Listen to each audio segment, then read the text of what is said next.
Granny's, Abner. I believe that's our ring. I noticed, Lum. I believe you're right. I'll see. Hello, jot 'em down, store. This is Lum and Abner.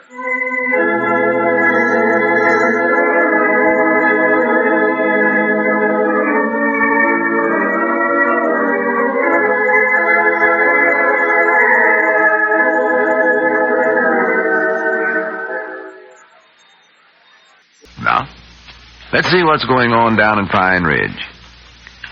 Well, when a consignment of beaded handbags arrived at the store the other day, it left no doubt in anyone's mind that Abner's father was on his way to Pine Ridge to pay his son a visit. The old man hasn't arrived yet, but he's expected any day now.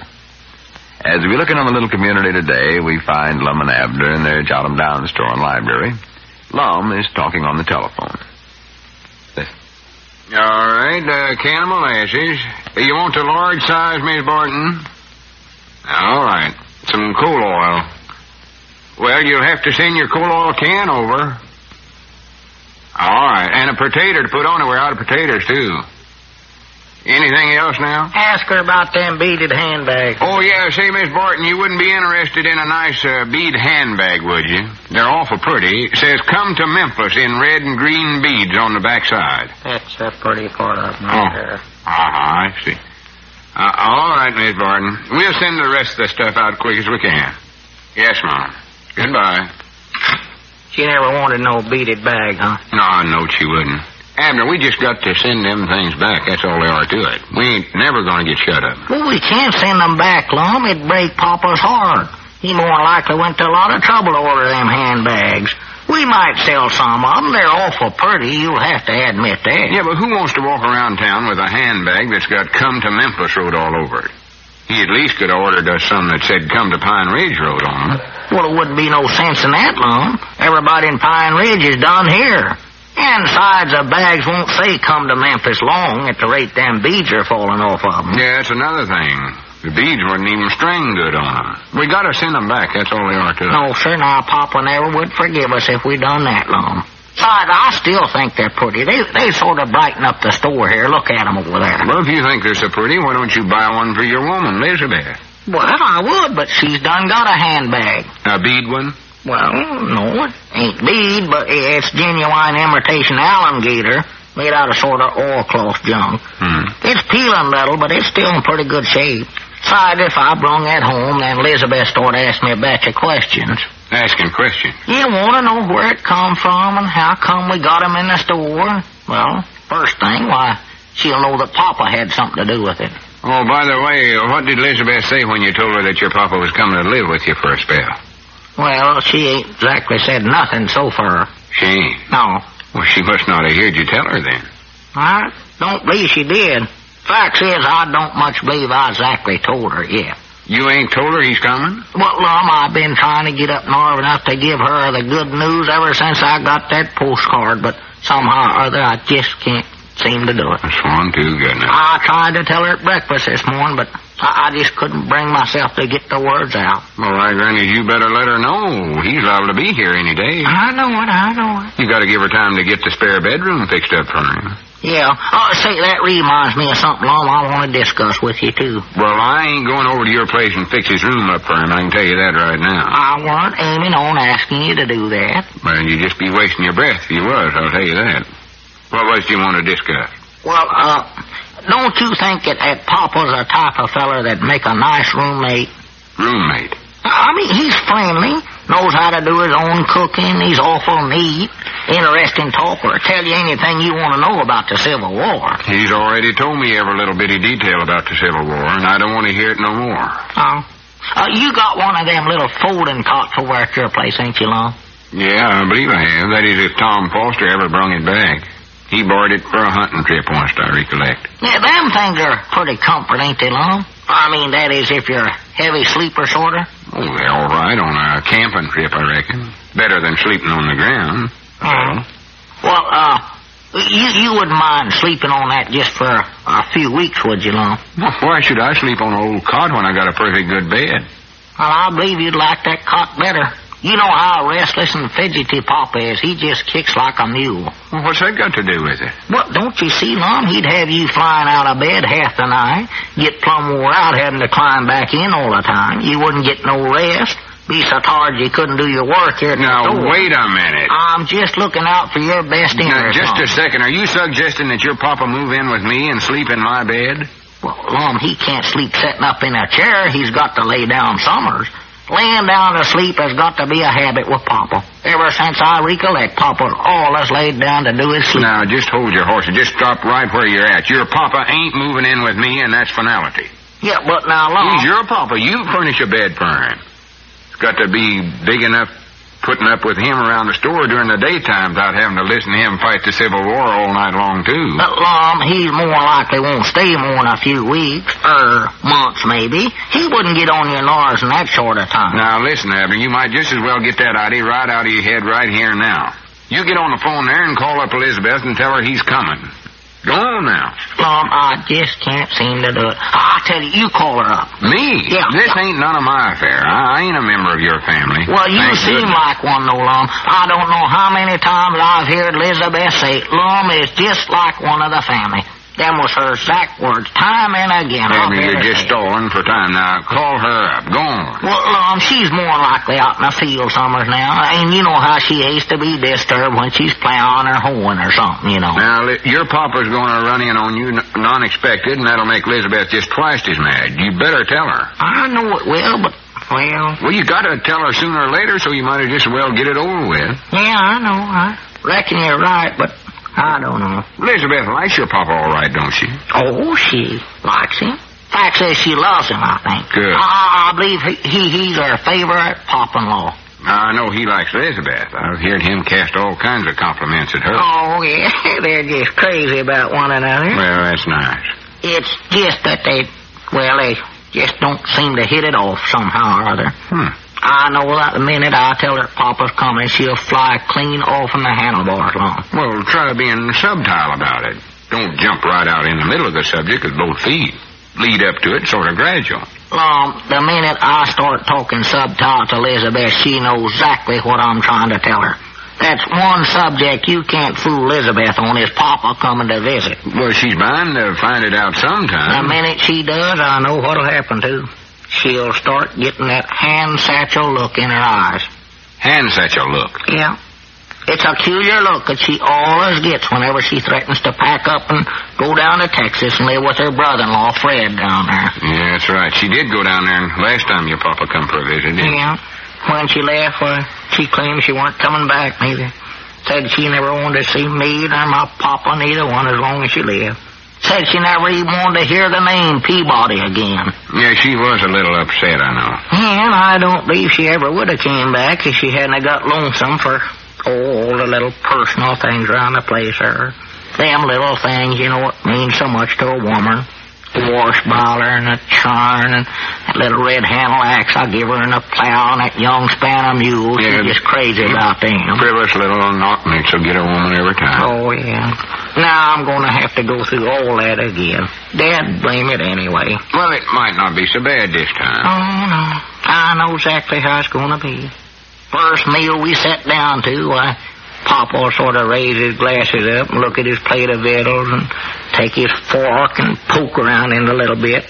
Then take the whole caboodle right back to the kitchen and cook it over again to suit himself. No, he's a little finicky about his victuals. I sort of recollect that. Finicky ain't the half of it, Lum. He's done his own cooking so long he'll be leaning over Elizabeth's shoulder every minute she's out in the kitchen cooking. Yeah, I reckon that would aggravate a woman, all right. Then the second day, he'll be up for the break of sun, crashing around them Indian clubs of his and there in the place. Indian club? He thinks he's got to exercise with them things every morning, gets to swinging them around the parlor and always knocks something over. No, he's fanatics on the subject of exercise, I know. And about the third day, he'll get out that big old coffee pot of his and start boiling coffee about 5 o'clock in the morning. Yeah, I know he claims coffee ain't fit to drink unless it's been boiled at least 2 hours. It makes it so strong you could float a horseshoe in. Oh, yeah, smoke start rolling under our bedroom door to where we think the place is on fire. And And by that time, Elizabeth is giving me that hand satchel look so hard I can't hardly stand it. Does she start packing up then? Oh, she's just as good as gone right there. On her way to Fred and Emmer's place right then and there. Granny, that's a shame. And then the house starts.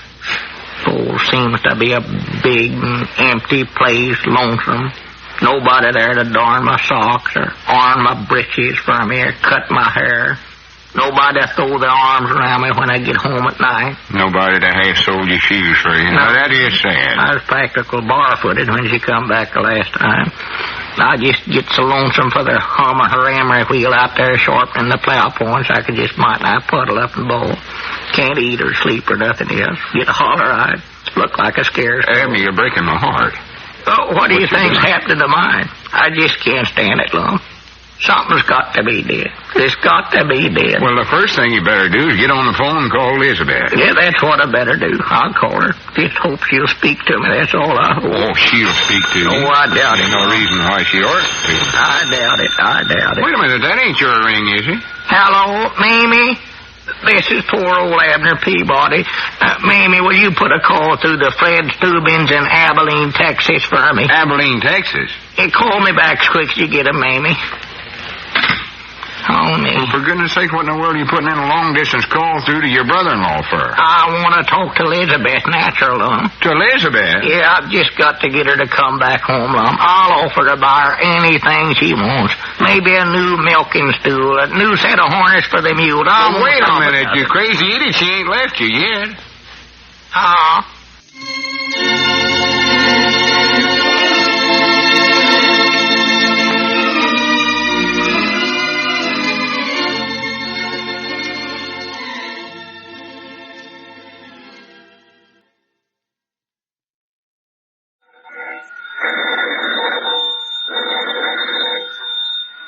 Granny's, Abner. I believe that's our ring. All right, Doggy's Lum, I believe you're right. I'll see. Hello, jot 'em down, store. This is Lum and Abner.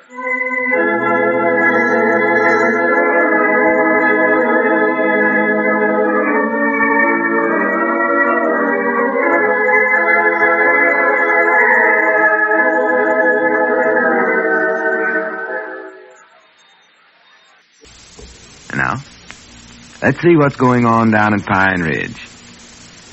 Well, Abner's father hasn't arrived in Pine Ridge yet, which is probably a good thing, inasmuch as Abner still hasn't summoned enough courage to tell his wife Elizabeth the news that they're soon going to have a visitor. As we look in on the little community, we find Abner in the Jot 'em Down store still working on this problem, while Grandpappy Spears scans the almanac. Listen. Yeah, what do you know? What do you know about that? About what, Grandpap? For the double o' me sakes. What is it, Grandpap? Listen to this, Abner. A feller by the name of Shams from Egypt won the 148-pound weightlifting championship in the two hands clean and jerk class. Oh, was that all it is? Well, it's the truth, Abner. Here it is, right here in the almanac. Read it for yourself. I don't want to read it, Grandpap. I'm busy doing something else here. World's records in weightlifting, officially accepted by International Weightlifting Federation. There it is, right there in black and ink. Grandpap, I don't care nothing about that. I'm trying to write a letter here. Shams of Egypt, 148 pounds, the two hands clean and jerk class. What in the world does that mean, a two hands clean and jerk class? Well, it just means that he takes hold of a 148-pound weight and jerks it clean up over his head. No, wait a minute there. I got that wrong. That 148 pounds is how much the fella himself weighs.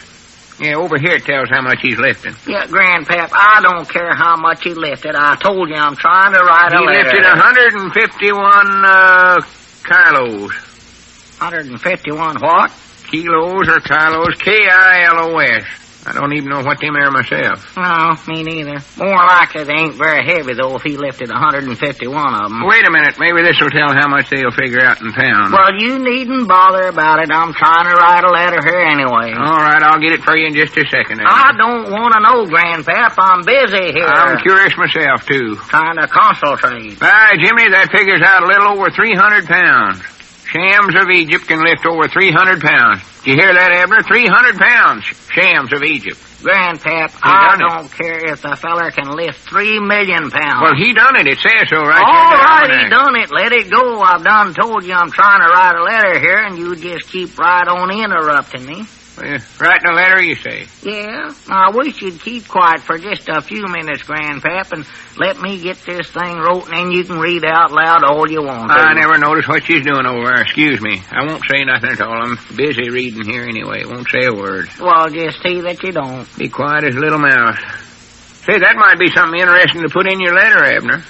What, my... Shams of Egypt can lift over 300 pounds, clean and jerk. Oh, my goodness alive. And put in there, he just weighs 148 pounds himself. Listen, Grandpap, Elizabeth don't care how much Mr. Shams weighs, even if he does come from Egypt. Elizabeth? No, she don't care. You ain't writing to her, are you? Why, sure. Well, what are you doing a pigeon-toed thing like that for? Elizabeth ain't went nowhere. I know she ain't. Charity was talking to her on the phone just before I come over here. Elizabeth's at home, Abner. Yeah, Grandpap, I know I don't know how you can get so mixed up on that. Well, I've got something to tell her here, and I can't figure out no other way to tell it to her except to just write her a letter, and that's what I'm doing. Well, that's the spavin'leggedest thing I ever heard of. You got something to tell your woman, call her up and tell her. I've tried that, Grandpap. Been trying, in fact, for 2 or 3 days now, but I just can't stand to bring up the subject. Well, what subject is it? Well, Papa's coming to visit us. Oh, well, that oughtn't to be such an uneasy subject. What's that? Your Papa's coming to visit you? Is that what you said? That's what I said. Finest Peabody? Why, sure. Finest Stonewall Peabody? That's him. That varmint. Now, just That a minute, varmint. Grandpap. Don't forget you're talking to his son. His own flesh and bones here. I know, and I sympathize with you, too. When's the old critter going to get here? Oh, most any day. Now, don't call my Papa critter neither, Grandpap. What have you got agin him anyway? I ain't got nothing agin him. He's a fine feller. Oh. I don't know any one human I like better than old finest Peabody.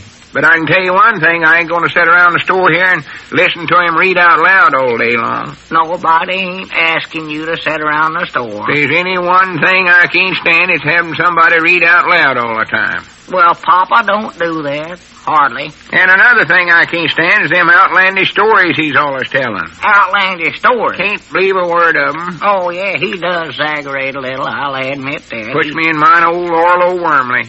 One time Orlo Wormley was aiming to swim the Mississippi River upstream. Now, just a minute, Grandpap. Don't start telling me about Orlo Wormley.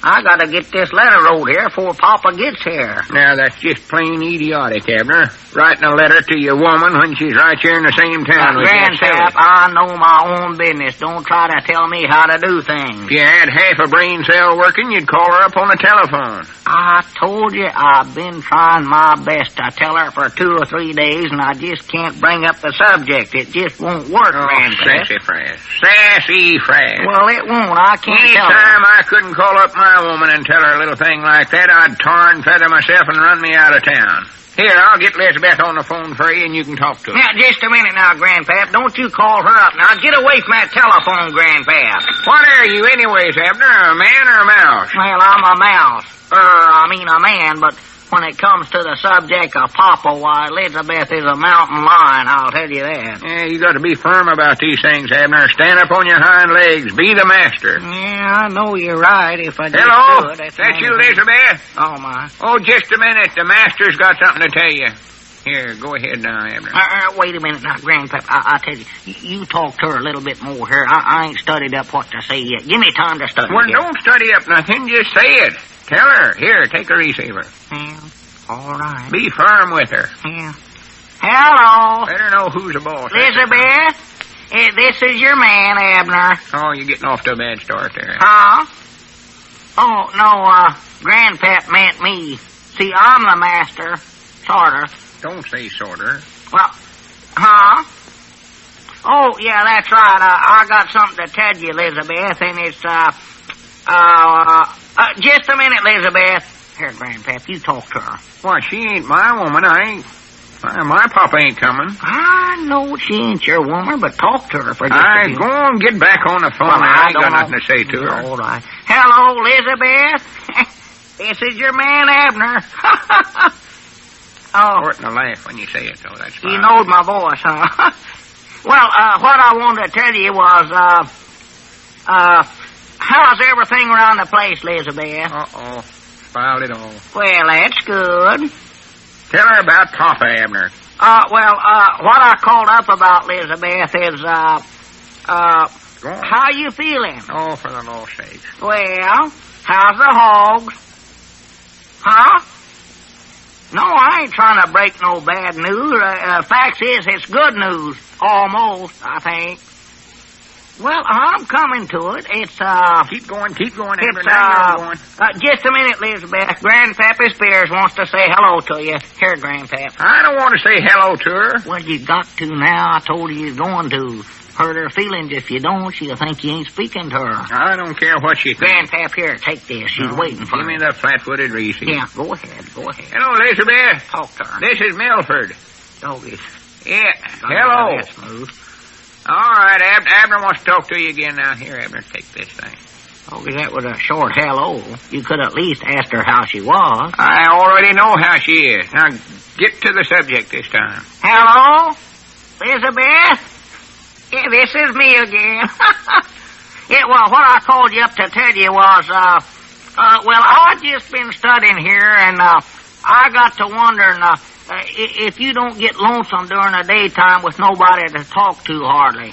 Or listen to, I reckon I mean. Yeah, stop beating around the brush, Abner. Just a minute, Elizabeth. I think Grandpap's got something else to say to you. Hold the phone. Here, Grandpap. I ain't got nothing else to say to her. You said something to me just now. I was just telling you to stop beating around the brush. Well, tell her about then. your papa coming. Here, tell her anything. I've got to have time to figure this thing out. Here, I ain't going to talk to her. You get back on the phone there. Oh, my goodness. Trying to drag me into this affair. Hello, Elizabeth.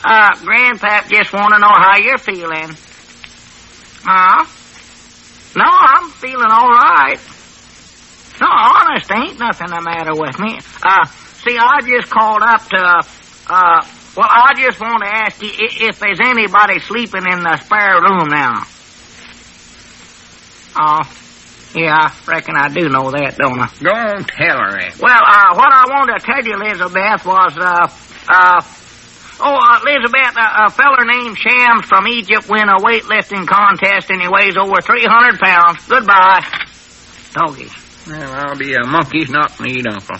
What in the world is the matter with you, Abner? Grandpap, I just couldn't get myself to tell her that. No way I figured it. Abner, if your brains was dynamite, you wouldn't have enough to ruffle your hair. Oh, my. Here, I go to all the trouble to get your woman on the phone and... Wait a minute, that's your ring, ain't it? It might have been. You better answer it for me. I'm too upset to do any more talking right now, Grandpap. Right, you need a guardine. Hello, this is John 'em Down store. What do you want? Couldn't tell her. Huh? Oh, well, how did you know that? You can always tell, huh? Yeah, well, I'll ask him. Just a minute. Say, Abner.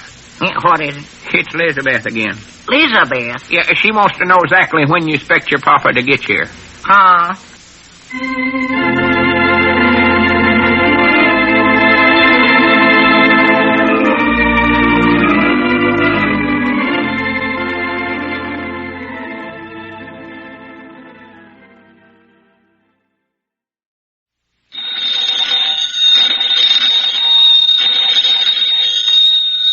Granny's, Abner. I believe that's our ring. Aye, Doggy's Lum, I believe you're right. I'll see. Hello, Jot 'em Down store. This is Lum and Abner.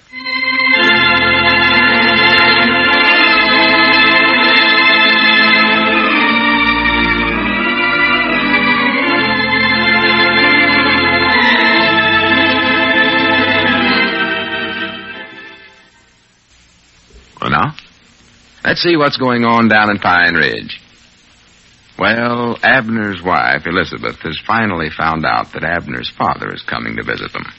She has now recovered from the shock and is reluctantly preparing the spare bedroom for the old gentleman.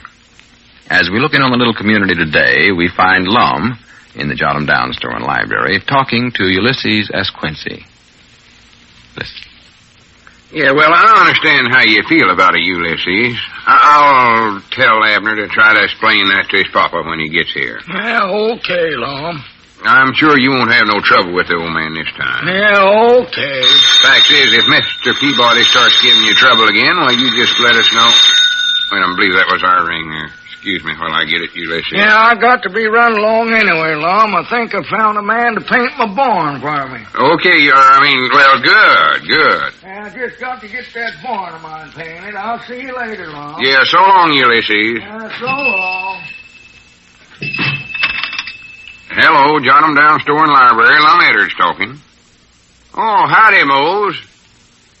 Yeah, it's true. He's coming to visit Abner again. Well, we're sort of looking for him today. Fact is, Abner went over to see if he come in on the bus. How's that? Yeah, I recollect what happened the other time he was here, but I ain't got no say-so over where the old man goes. No, of course, I'll talk to him. Never come in on the bus.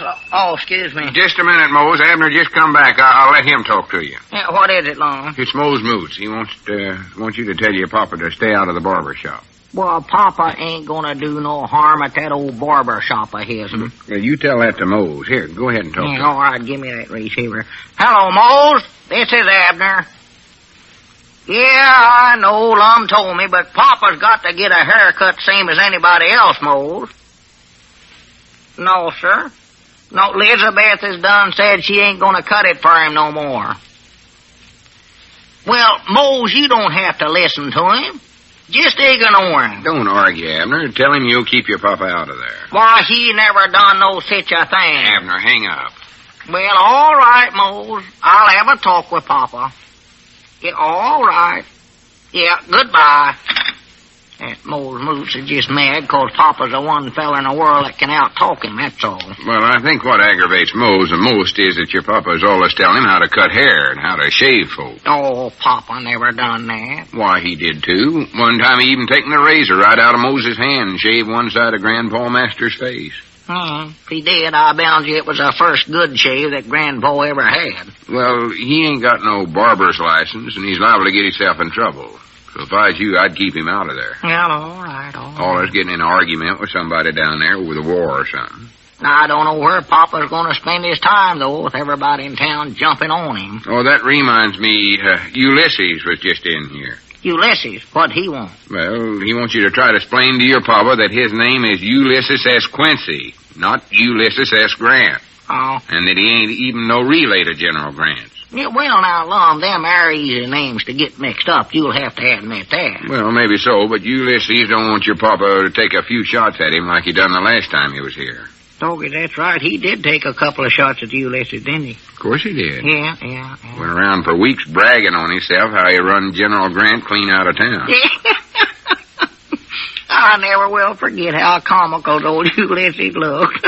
Papa had him ducking and dodging like a frog in a hailstorm. Oh, yeah. When he taken out around the corner of the liver stable, you could have played marbles on his coat tail. Oh, he slid around that corner like he was a greased pig. I bound you he'd dip sand with his vest pockets when he went around there. They really oughtn't to be laughing about that. Ulysses might have been shot dead there, you know. Oh, no, not with that old musket that Papa was toting. I hope he ain't bringing that thing with him this time. He's liable to get thrown off the bus if he has got... Or, wait a minute. You said he wasn't on the bus, though, didn't you? No, he weren't on there.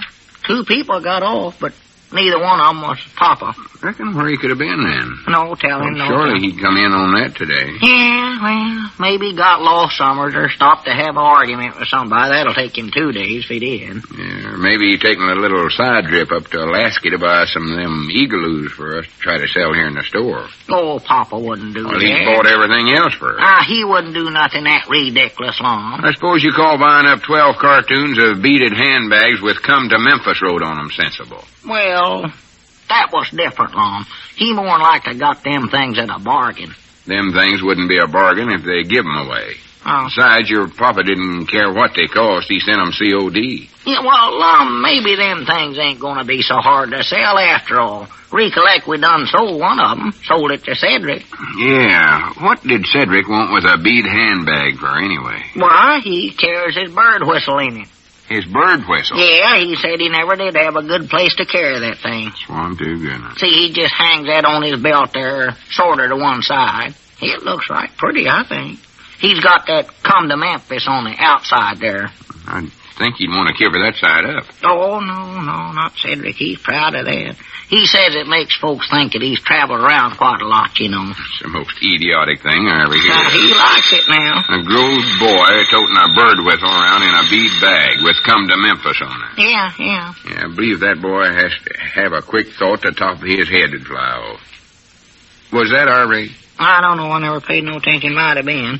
You get it, Lum. More likely somebody else telling me to keep Papa out of summers. I get sick and tired of hearing it. Let it go. If it's for us, they'll ring again. Yeah. Dogged, I wish Papa had to come in on that bus today. I'm just dying to see him. Well, sir, I know he's going to make trouble, but I'm sort of curious to see him myself. Oh, he won't make no trouble, Lum. It's just the folks here in town. I don't believe it's Papa. He's a nice old feller, I Why, know he is, sure. but it seems like there's just trouble wherever he's at. Well, whether it's his fault or not. I don't think it's his fault. He just seems to find trouble. I believe that's the whole fault with him right there. And if there's any around, he won't dodge it. You know him. He'll jump right in the middle of it. I'll tell you that right now. That's our ring, all right. Yeah, go ahead, Lum. You get it. I don't want to talk to nobody and listen to him tell me about my Papa. Well, now, if it's something about him, you got to talk to him. Oh, go ahead, answer it, Lum. Hello, John 'em down store and library. Lum Edwards talking. Ma? Long distance, you say? Long distance, dog. The news about Papa sure has traveled fast. Oh, I see. Yeah, sure, we'll accept the charges. Well, just a minute. He's right here. I'll put him on. It's for you, Abner. Huh? Call from the county seat and talk fast, 'cause it's a reverse call. Reverse call? Yeah. What does that mean? I have to back up to the phone? No, silly. Well, what I have to do, talk backwards? Of course not. It just means that whoever's calling us has reversed the charges. Call and collect. We got to pay for the call. We do? Yeah. Granny, wait a minute. I bound you that's your Papa calling. Papa? Sounds like him. Huh? He's more than likely come in on the train instead of the bus, and he wants you to come there to get him. Oh. Well, go on. Don't just stand there. Say something. Start talking. Doggy. Lum, I just get so excited I can't think of nothing to say. Well, go on. Phone and say something. It's costing us money. All right, doggy. I hope. Hello? Huh? Lum, that ain't Papa. That's a woman's voice. Well, natural. That's a central girl. Operator. Oh. Just listen, and she'll say, go ahead. Hello? Mom? She said, go ahead. Well, go ahead. Hello? Wait a minute. Don't leave the store. I mean, stay here, but go ahead and talk. Hello? Hello, Papa? Hello? This is Abner you're talking to. It's going to be worse than the year the locust. Well, this is Abner. Hello? Whereabouts you at, Papa? Worse than the grasshopper. Hello? This is Abner. Huh? His Lum, Papa seems to be mad about something. Well, he always sounds that way, don't he? No, this is worse than you. Hello, Papa? Yeah, this is Abner. Maybe he's mad because you wasn't there at the depot to meet him. Papa, are you mad? Hello? Well, listen just a minute, Papa. Tell him he never let you know when he is coming. Yeah, Papa, you never let me know when you was coming. I said you never let me... Oh, my goodness alive. What did he say? I don't know. I ain't made out a word he said yet. All I can tell is he's mad about something, but I can't hear what it is. Well, tell him to wait there and you'll come and get him. Yeah, that's a good... Papa, you wait right there, and I said you wait right... Oh, my... Here, Lum, you talk to him. I can't get nowhere with him. Here, All take right, a let me read. talk to him. Yeah. Hello, Mr. Peabody. Abner wants you to stay right where you're at, and I said Abner wants you to stay... Goodness, he don't ever stop talking, does he? Yeah, tell him I'll go in on a milk truck tonight, and then me and him can come back on a mail hack tomorrow. Well, you better tell him. I can see right now I can't get nowheres with him. Yeah, give me the receiver. Hello, Papa. Where are you calling from? Better tell him to get a room. That'll keep him out of trouble. Hey, Papa, you better get a room. And tell him to stay in it, too. Stay in it, Papa. Don't leave. I say get yourself a room, Summers, and this is a land say. Hurry up, Abner. Wind it up some way. This is costing us a batch of money. You try it again, Lum. You got a louder voice than I have. I know good and well he ain't heard a single word I said yet. Give it here. I'll make him hear me. Yeah. If you don't hush up in half a minute, though, I'll hang up on him. Now, don't do that, Lum. Talk to him. Listen, Mr. Peabody, you get a room and don't leave. Huh? Well, who is that talking now? Oh, I see. Uh-huh. Yeah. Well, that's fine. Yeah, somebody'll be there. You tell him that his son will get there tonight on the milk truck. Yeah, well, much obliged to you. All right, goodbye. What'd he say, Lum? What'd he say? Well, your worries are over, Abner. Oh, doggy, that's a really. Now, wait a minute, though. Did you tell Papa to get a room? He's done got a room. Oh, well, good for him. Good. And I don't reckon he'll be leaving it. What, was he calling from his room? No, they let him out to call. Let him out? Yeah, your papa's in jail. Huh? They arrested him for disturbing the peace. Already? Oh, my goodness alive.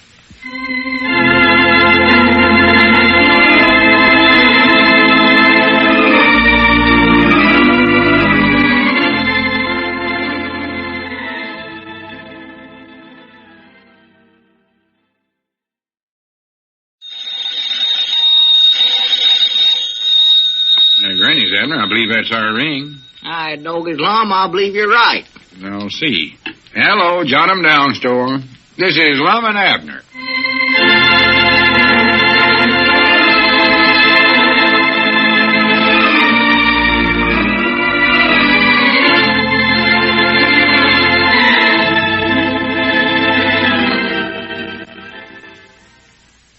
And now, let's see what's going on down in Pine Ridge.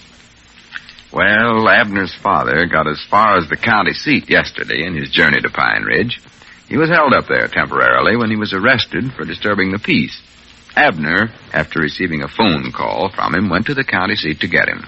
And as we look in on the little community today, we find Lum and Cedric in the Jot 'em Down store and library, waiting for Abner and his father to arrive. Did you say Mr. Abner and his papa was coming in on the mail hack, Mr. Lum? Yeah, the hack ain't got here yet, has it? No, Mom. Oh, when will the feuding start, Mr. Lum? The feuding? Yes, Mom, that's what I'll come here for today, to see the shooting and all that. Wait a minute, Cedric. What shooting are you talking about anyway? Well, my papa says Mr. Abner's papa won't be in town 2 hours before he starts up a feud of some kind. Oh, well, now, that's just a lot of husking shucking, Cedric. Don't believe everything you hear. Well, my papa says that Mr. Abner's papa was the one that started that feud twixt the McDaniels and the Linekers. Well, he might have had a little something to do with that. He might have got them riled up at one another a little, but I know he never aimed to do it on a purpose, so don't go around saying things like that. No, Mom. You ought to have more respect for your elders. Phinius Peabody is a nice old gentleman, and I want you to recollect that. Yes, Mom. Fact is, he's one of the finest old men I know of, and we all ought to be proud he's coming here for a visit. Yes, Mom. I just hope he don't stay too long's all.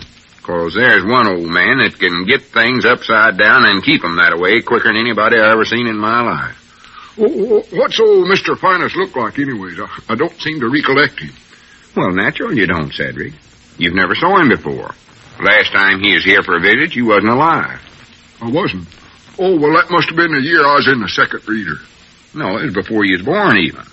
Well, if I was in the second reader, I must have been born. I know that. No, listen. Wait a minute. There they come. There they are out there now. Mom? See him out there, Cedric? Swan to goodness. He doesn't look hardly no different he did 25 years ago. A little skinnier, maybe. A little more wrinkled, I believe. Well, what's he hitting at Mr. Abner with that cane for? He ain't hitting at him. That's just the way he talks. Always swings that cane around. Yeah, it's best not to stand too close to the old man when he's talking, Cedric. Yes, Mom. Granny's, it almost seems good to see old Phinius again. Was you born the last time he was here? Oh, sure. I was a growed-up man then. Yeah, Phinius has knowed me ever since I was just a kid of a boy. Fact is, I've always been sort of a favorite of his. Cedric, go over there and open the door for him. Yes, Mom. Yeah, I'll let him in.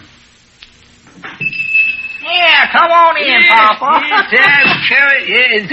So I says to General Hooker, give me 6 good men and a pack of musket balls, and I'll blast them clean out of West Virginia. You told me about that, Papa. General Hooker says to me, he says, I'm hungry, Abner. When are we going to eat? Well, pretty quick now. Papa, I want you to meet up with Cedric Weehum. What do you do, Mr. Phinius? Sure, yes. General Hooker. Oh, how do, boy? Proud to see you. You've grown taller since I seen you last. Papa, you never seen him before. Well, you don't know him. Sure, I know him. How are you, Vesper? Good to see you again. How's that? Papa, this ain't Vesper. Sure, I know Vesper Hawkins any place. Looks just like his mama Bessie. How are you, Vesper? Oh, just dandy, I think. Here's somebody else that's just dying to see you, Papa. Yeah, put her there, Mr. Peabody. Sure is good to see you again. How's that? Papa, you recollect who this is. Oh, why, sure. I know that face anywhere. Nobody needs to tell me who he is. Well, I didn't think so. You've grown, ain't you? Oh, I don't think so, hardly. No, you got shorter. I don't. You look different somehow. How long has it been, anyways? You mean since you saw me? Abner's a good boy, ain't he? A man couldn't ask for a better son. Where's Vesper? I'm right here. Oh, come here, Vesper, my boy, and tell me all about him. Oh, me and Ed fought against Burnside in the mud March of '63, January 20th. It was. Did Ed ever tell you about that, Vesper? Papa, I think you're sort of mixed up. This is Cedric Weehun. What's that, sonny? I say this is Cedric Weehun. Who is? This fella right here. Oh, you mean Vesper? Sure, I know him. I know Vesper when he was no bigger than that eyelash. Used to bounce him on my knee. I couldn't do it now, could I, Vesper? No, Mom. Hey, lads alive, how you grown, though? I hardly reckon. You've grown clean out of my knowledge. Listen, Papa, can't you understand that? Fact is, when I first come in here, I thought you was one of the Hodgkins boys. Yeah, but I can see now you ain't got the Hodgkins jaws. Abner, I told you I was hungry. Well, where can we get some victuals? Well, we can go over to the place if you want to, Papa, and Elizabeth will be proud to fix up some victuals for you. Elizabeth, my goodness, Betsy, how is little Elizabeth anyway? Goodness, there's a girl. I got something in my hand satchel for her, too. Yeah, well, come on, let's get going, Papa. Where are we going, son? Well, we're going over there to the place. Now, wait now. Don't go and dragging me away from here. Me and my friends ain't had our talk out yet, have we, boy? Well, no, we ain't. In fact, this never even got started. Yeah. Well, let's sit down here, boys, and tell me all about your stuff. What have you been doing? How long has it been, anyway? Well, it's been just about 25 years now, Mr. Peabody. 25? I recollect it was just before the Battle of Chickamauga. We had a colonel that was just 26 years old. And Abner, don't stand there. Tell me about Elizabeth. What do you think I come clean from Tennessee for? How is little Elizabeth? Oh, well, she's feeling pretty good, Bob. I got a little present for her in the hand satchel. Fancy hair ribbon. Oh, well, Papa, Elizabeth's a little too old to be wearing hair ribbon. Plaid colored, and it's prettiest thing you ever set eyes on. Fact is, Abner, I could get you boys 52 boxes of them hair ribbons to sell in the store here, and I'll get you a good price on them, too. Now, wait a minute, Mr. Peabody. They'll sell like hotcakes. Yeah, by the way, did the meat handbags get here? Yeah, they got here, Papa. Them things will sell like hotcakes, too. That's, when you run out of them, I can get you another batch. In fact, I've done put in a sort of a temporary order for them. Yeah, Papa, I don't believe you ought to did that. No, now, about that ordering stuff for the store, Mr. Peabody, I wish you'd sort of check with us before you go ahead and do anything. Yes, you're right, boy. They'll sell like hotcakes. Oh, me. I know a good... Well, that's enough about business. Tell me about yourself, boys. Sit out here. Let's have a nice long talk, just for old times. All right, Mr. Peabody, but if you're getting hungry, well, maybe you and Abner better go on over to the place. How long's it been, anyway? Well, like I said, it's been 25 years. Yeah, we had this colonel we had, just 26 years old, mud up to our ankles, Battle of Chickamauga, September 20th. I looked down the barrel at one of the orneriest coyotes I ever laid eyes on. He looked a little like you, boy. Me? Had your eyes. You know, you've changed, though. You used to look like one of the Mackenzie boys. Roy, I believe it was. Yeah, I know it was Roy, because the younger were the Earl never looked nothing like you. In fact, Roy never looked like you either. Yeah, say, Papa, I think we better be changed, though, boy. How's Marty? Marthy. Yeah, Papa, you're talking... Yeah, I know who I'm talking to. I know him better than I know myself. Don't go trying to tell me who he is. You don't forget a face like his. No, that's right. I reckon me and you've known each other, a good long while, Mr. Peabody. I recollect the day I met you. Yeah, you and Abner was driving a buggy along by the mill pond there. You recollect that, don't you, Abner? Abner's a good boy, too. Too bad he'd ever taken after me, boy, instead of his mama. He got himself a good woman there, though. Elizabeth, got a present for here in the satchel. Let me see if Abner, what's the matter with you? Take me over to the place so I can see Elizabeth. Well, take him over there. Papa, I think that's a I've good been idea. trying to get you started, so let's go. Come on. What are we hanging around here? Let's take Vesper along. I want to talk some more about old Ed. Come on, Vesper. Yes, Mom. And it was nice seeing you again, too, boy. Well, I enjoyed the visit myself, Mr. I'd Peabody. love to sit down and talk about old times and old friends. Yes, sir. I could have picked you out of a crowd a mile wide. He came today. I hope I'll see you again soon. Don't worry. I'm afraid we'll be seeing a lot of one another. Yeah, I hope so. Come on, Abner. I'm hungry. Yeah, well, I'm just sitting there waiting for you, Papa. If you can break away from your friends there, let's go. Yeah, let's go. Wait a minute. There's something missing around here, Abner. Something missing. Yeah. Well, where's that partner of yours? Why, partner of mine. Yeah, you know that know-it-all kid, that Lum and Abner. I didn't know you fired him. Is my name... Don't ask me, Cedric. 5 minutes with that old man, and I can't even tell you my own name.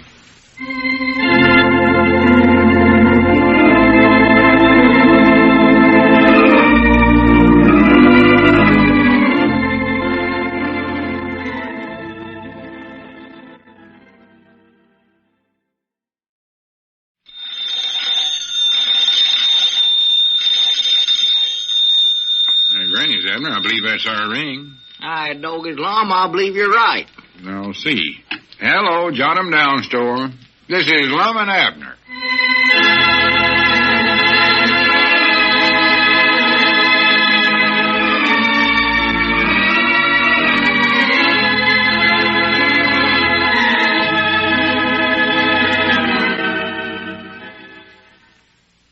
And now, let's see what's going on down in Pine Ridge.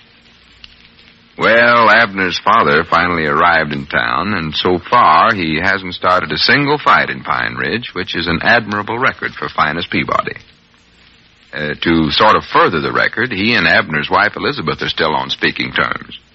As we look in on the little community today, we find Lum and Abner in the Jot 'em Down store. Phinius Peabody is sleeping in the rocking chair. Abner, I wish you'd be more quiet. You're going to wake your papa up if you ain't careful. Oh, I won't wake him, Mom. It's the only time I don't mind having your papa around the stores when he's asleep. Yeah, well, I don't think he'll wake up, 'cause he never got no rest at all hardly last night. He's pretty tired today, I know. Well, what happened to him? Was he up all night long swinging them Indian clubs? No, he was out in the backyard there part of the night, running around his nightshirt there. For pity's sakes. In his nightshirt. Yeah, I just hope he don't catch a pneumonias. Well, has Elizabeth run him clean out of the house already? No, him and Elizabeth are still getting along pretty good. She never had nothing to do with this. It was Cedric's car that was the whole fault of it. Cedric's car? Yeah, see, Cedric drives right by our place on his way over to the war plant every night about 12 o'clock, and you know how that old car of his backfires. Oh, yeah, I think sounds like a 4th of July celebration. Well, every time Papa hears that, why, he leaps out of bed and grabs that old musket of his and rushes outside to fight the Union Army again. For goodness sakes. Does he actually do that? Yeah. Why didn't you tell him what it was? I tried to, Lum. You know, Papa, he won't listen to you. Me and Elizabeth had a terrible time getting him back in the house. Well, facts is, we finally had to write out an order from Stonewall Jackson to get him to go back in there, demanding that he go in. Don't he know the Civil War's over yet? Why, sure, he knows it, Lum, but, I don't know. Sometimes Well, it just seems sort of his mind slips back a few years, and he thinks he's back fighting the war again, I reckon. I reckon that's how it is. You take old Dad Foss, for instance. I know sometimes he gets to thinking he's back in Indiana on his uncle's farm. Oh, yeah. Was that our ring? Yeah, I believe it was. I'll get it. I recollect one time Dad Foss... Wait just a minute. Hello, John. I'm down store in library. Lum Edwards talking. Keep your voice down, Lum. Don't wake the Mom? bug. Yes, Mom. I could use some... Why, we'd be proud to have you do that.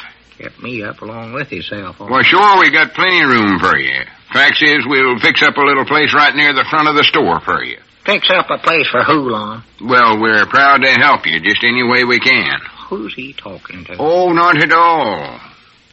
All right, fine. We'll be looking for you. Yes, Mom. Goodbye. What's that? Oh, goodbye.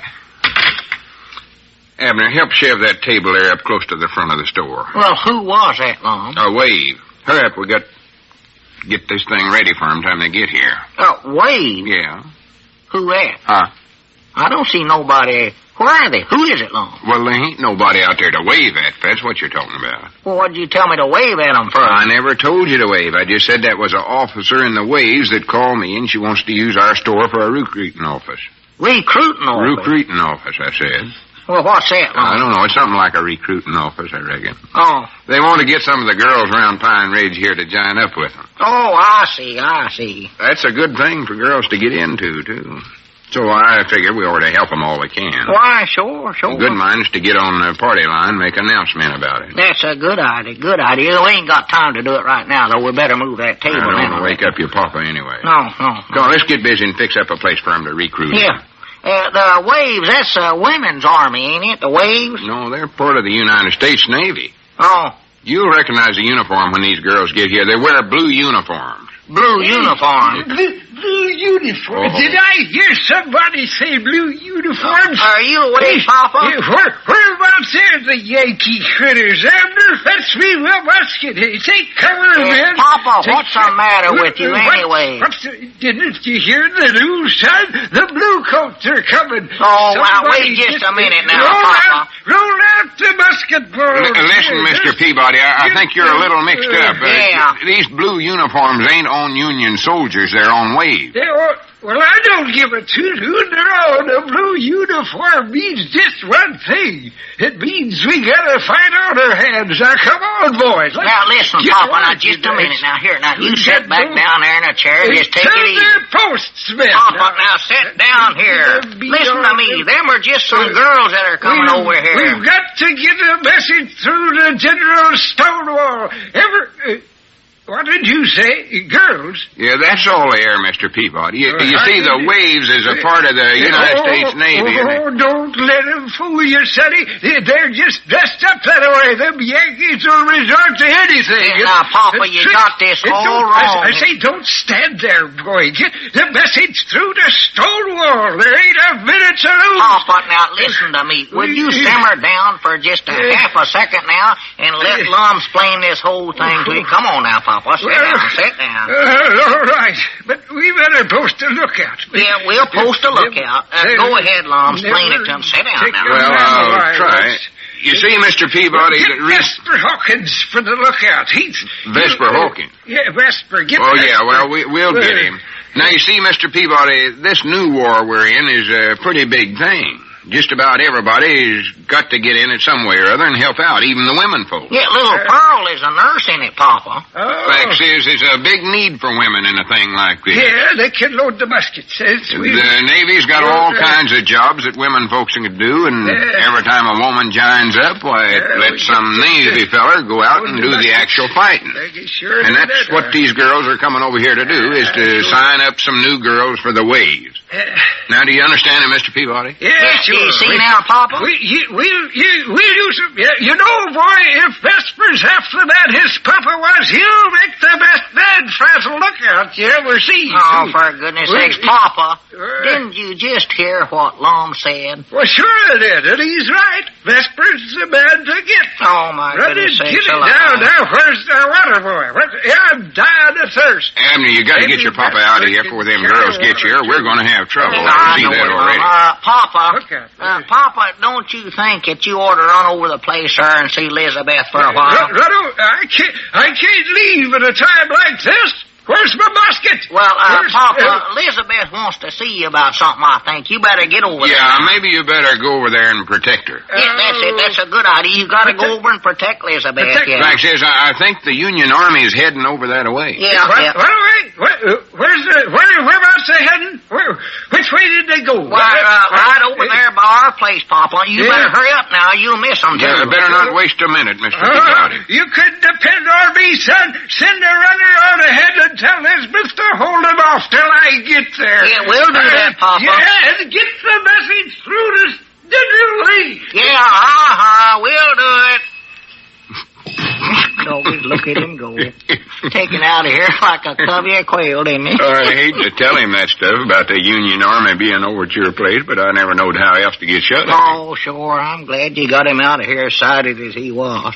And you know Papa Lum, he'll clean forget about it by the time he gets home. You know, things don't last long with him. He'll wonder why he's rushing, so that's what he'll be doing. Well, I hope so. I didn't want to misput him now. Fact is, I'll bound you he's done forgot it by now, if you want the truth. Maybe so. I'll tell you one thing, Abner. There ain't no two ways about it. You're just going to have to keep him out of the store here. Something always seems to happen when he's down here. Yeah, it does look that way, sort of. Well, I'll try to keep him out of here long, but only trouble, why, Elizabeth keeps sort of hinting around to me that I better take him down here with me. She don't want him around the place.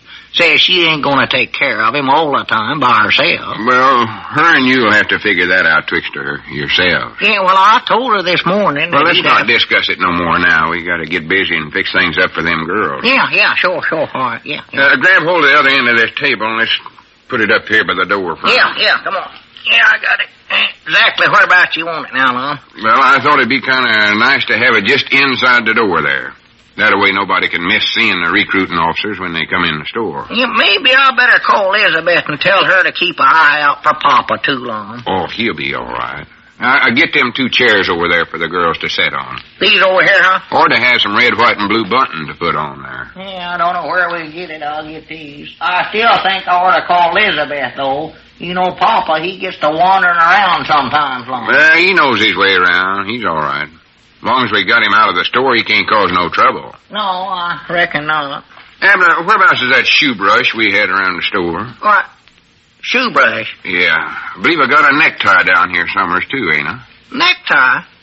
What are you trying to get all fixed up for, Lum? Just 'cause them wave officers are coming over here? No, of course not, silly. Well, what are you doing it for, then? Well, it's just that I believe in being neat, that's all. That's one of my old letters saying, be neat at all times. Well, how come you don't wear a necktie all the other days, then? Well, it's just... Wait a minute, I gotta answer the phone there, right? Yeah, I mean, how come you don't wear a necktie every day? Hush up, Abner. Oh, I know why. Hello, jot 'em down, store and library. Lum Edwards talking. Cast sheep eyes, them Army girls. Mom? Or Navy girls. Or what. Oh, it's you again. Well, we're waiting for you here. Got everything fixed up fine for you. What's that? You're where? Well, what are you doing there? Well, I'll swan to goodness. Well, don't worry. I'll take care of everything. Yeah, right away. Yes, Mom. Goodbye. Who was that, Lum? Them wave officers again? Yeah. You know where they're at? How? They're barricaded in the lodge hall and can't get out. Can't get out? Well, how'd they get in there in the first place? They was taken prisoners by an old man who said he was going to turn them over to Stonewall Jackson. And I'll just give you one guess who that old man is.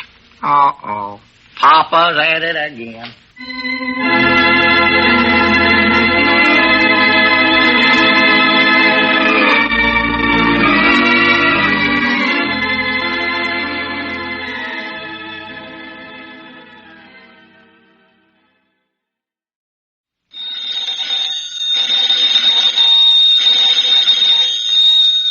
Granny's, Abner. I believe that's our ring. Doggies, Lum, I believe you're right. I'll see. Hello, jot 'em down, store. This is Lum and Abner.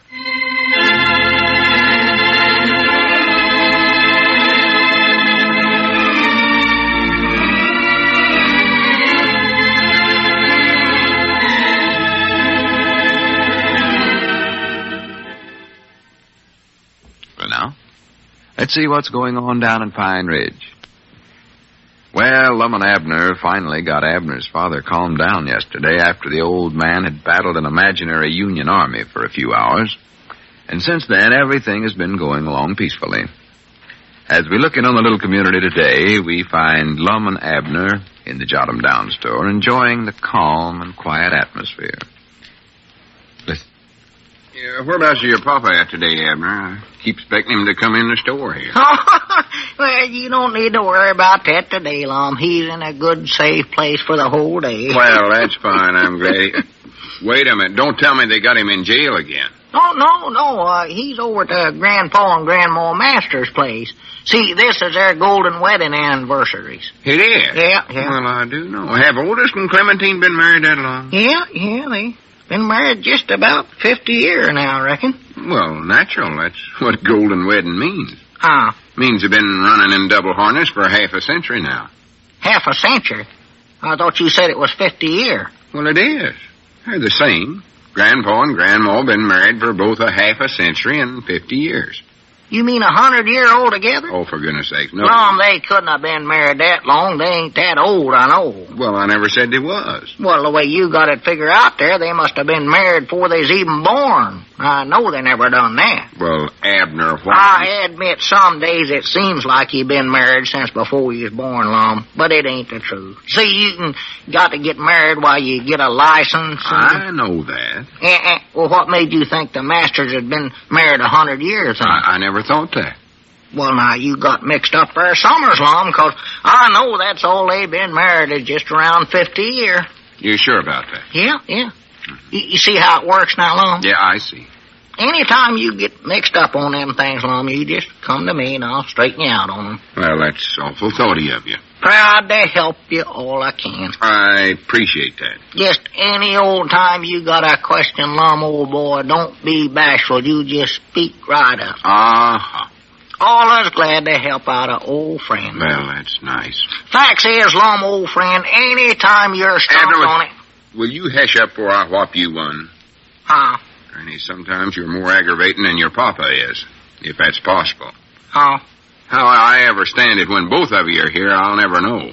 Well, Papa ain't gonna be around here today. I told you I'd take him over to the Master's place, Lum. Oh, was you over there, too? Why, sure, I was there. See, Papa weren't sure just how to get there, and, well, I wanted to congratulate him anyway, so I went over there with him. Yeah, maybe I ought to run over there myself, shake hands with him, congratulate him. If you do, Lum, you ought to take him a little present of some kind. Something made out of gold. Elizabeth said that's what you're supposed to do on a body's golden wedding anniversary. Yeah, I know that. Maybe I could take him a goldfish or something. Yeah, that's a dogged. I wish I'd thought of that. I could have got one from that little Bates young'un. You got a whole bowl of them over there. What'd you take him? Well, Elizabeth sent Grandma over a nice gold napkin ring with her initials scratched on it there. Genuine gold? Well, I reckon so. I paid 60 cents for it, not including the carving that the fella put on there. That cost me 46 cents, I believe. Oh, well, that couldn't be sterling gold. That's some other kind. Then I taken Grandpa a nice toothbrush over there for him. Toothbrush? Well, what's that got to do with gold? Well, he's got gold teeth, ain't he? Yeah, but I don't believe you quite get the idea about this golden Well, anniversary. Grandpa sure liked that toothbrush. And then Papa taken him a nice present, a big bouquet of goldenrod. Goldenrod? Yeah, he picked it himself. Oh, he's so proud of that. Well, for goodness sakes, don't he know that Grandma and Grandpa both got the hay fever or something wonderful? Guess that's right, ain't it? I noticed that when Papa handed them to Grandma, why, tears come in her eyes, but I thought she was just puddling up from joy and sentiment, you know. Granny, you ought to thought of that, Abner. Yeah, I know it, dogged. I don't know how come that to slip my mind. Can't your papa do nothing right? Well, he never knows. Go clean out of his way to do something wrong. Well, Lum, he wanted to take him a golden flower, and he either had to take him goldenrod or dog flannel one. He figured goldenrod was better. It's the only yellow flower there is. And besides, anything that Papa brung over there, they'll like. See, he's sort of their favorite friend. Fact is, I reckon he's, well, call him the guest of honor at the anniversary, I reckon. Guest of honor, huh? Yeah, see, Papa stood up with Otis when him and Clementine got married 50 years ago. Oh, I never knowed that before. Yeah, he was best man, they called him. I don't see how your papa ever stopped talking long enough for Otis and Clementine to get in their I-do's. Well, I don't reckon Papa was as talkative in them days long. And besides, I don't think nothing in the world could have kept Grandpa and Grandma Masters from getting married.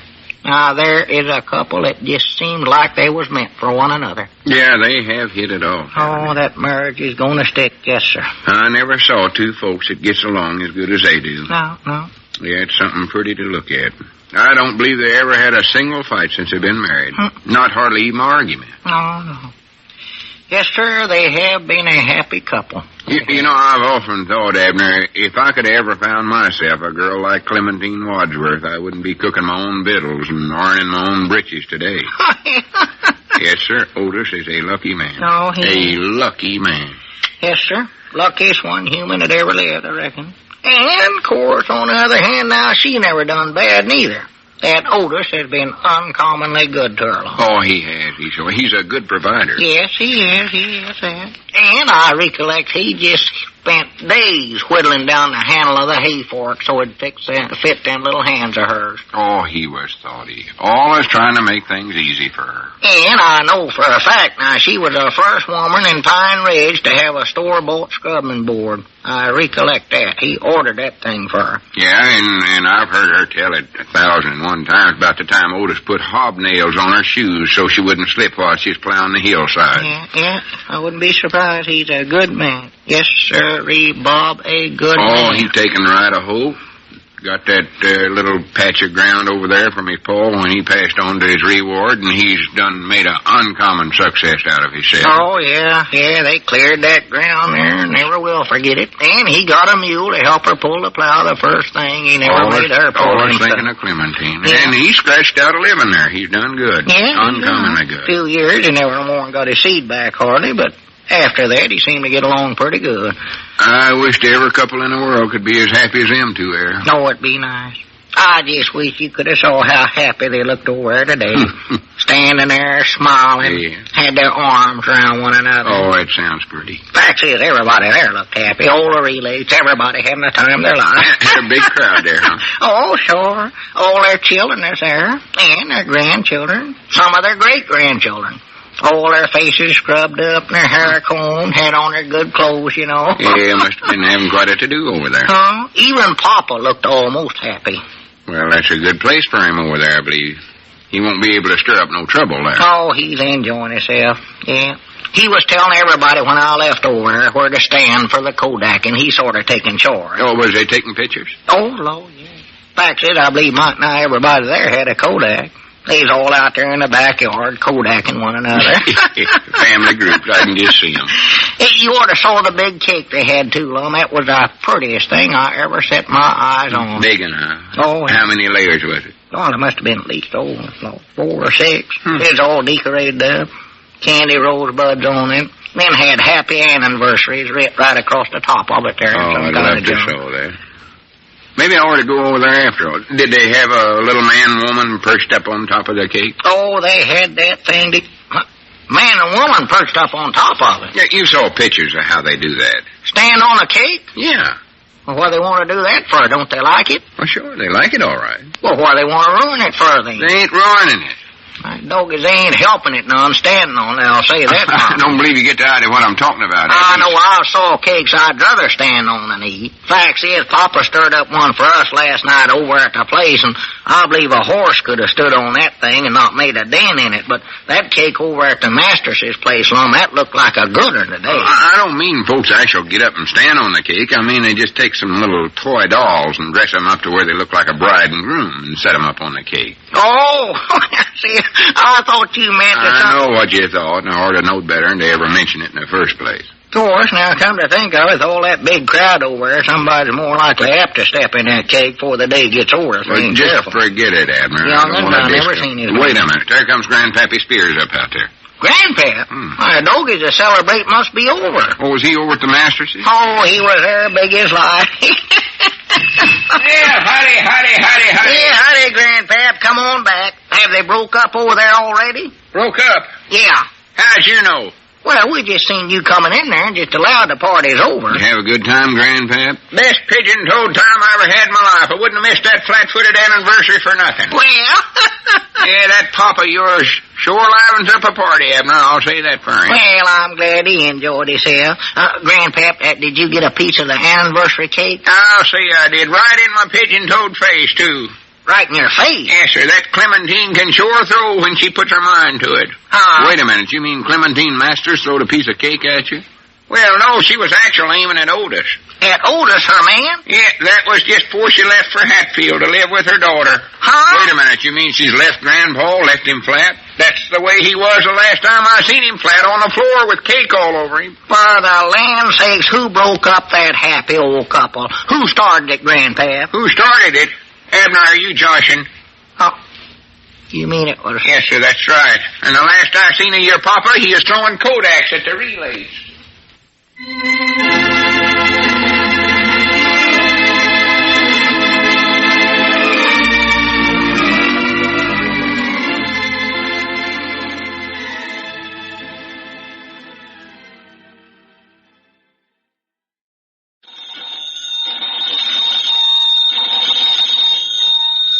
Granny's, Abner. I believe that's our ring. Hi, Doggy's Lum. I believe you're right. I'll see. Hello, jot 'em down, store. This is Lum and Abner.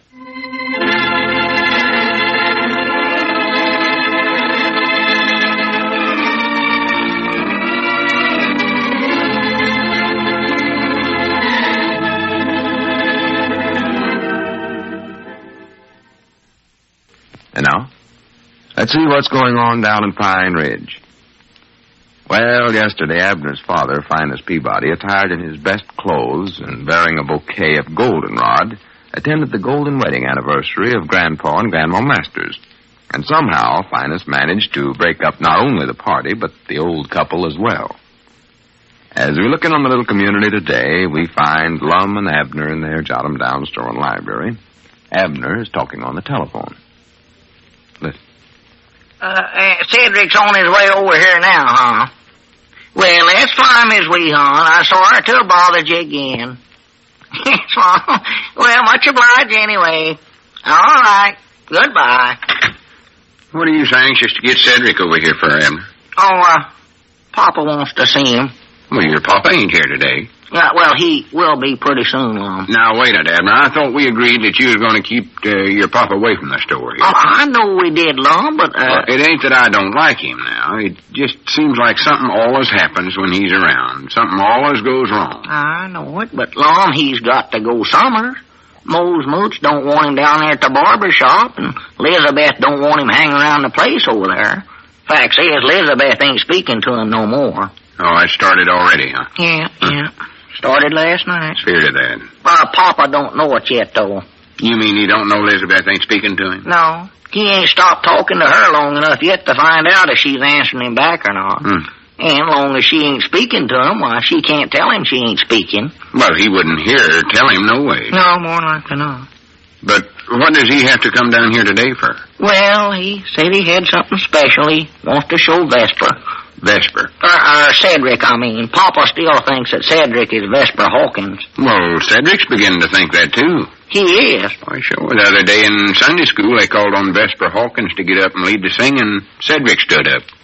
Couldn't hardly get him to sit down again. Yeah. Well, Cedric gets mixed up on things awful easy. Well, who wouldn't around your papa? What is this special junk he wants to show Cedric? Why? Oh, it ain't nothing. Well, what is it? Well, I'll forget now, Lum. Abner, tell me what it is. Well, you don't have to listen to it, Lum. Listen to it? Yeah. Wait a minute. You mean he's going to read something to Cedric? Well, sorta, I think. Is it that scrapbook of his called The History and Main Facts about the Peabody family and all its branches?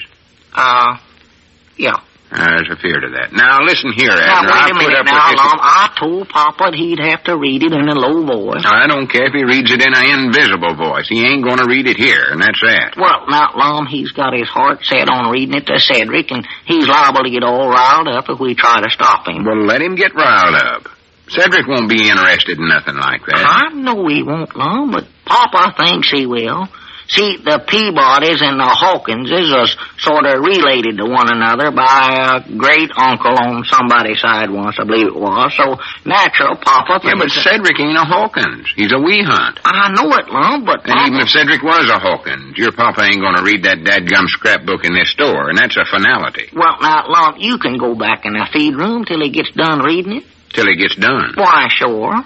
Don't you recollect how long it taken him to get done the last time he read that thing to us? Huh? 8 days.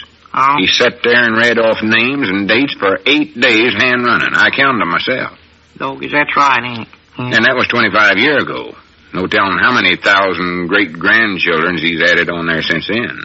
And that's the dullest one thing I ever heard. Wait a minute. There comes Cedric up out there. Now, don't say anything to Cedric to scare him away before Papa gets here now, Lum. Well, it's the only decent thing to do for Cedric, I'll say that. Don't let him stay now, Lum. Papa wants to talk to him.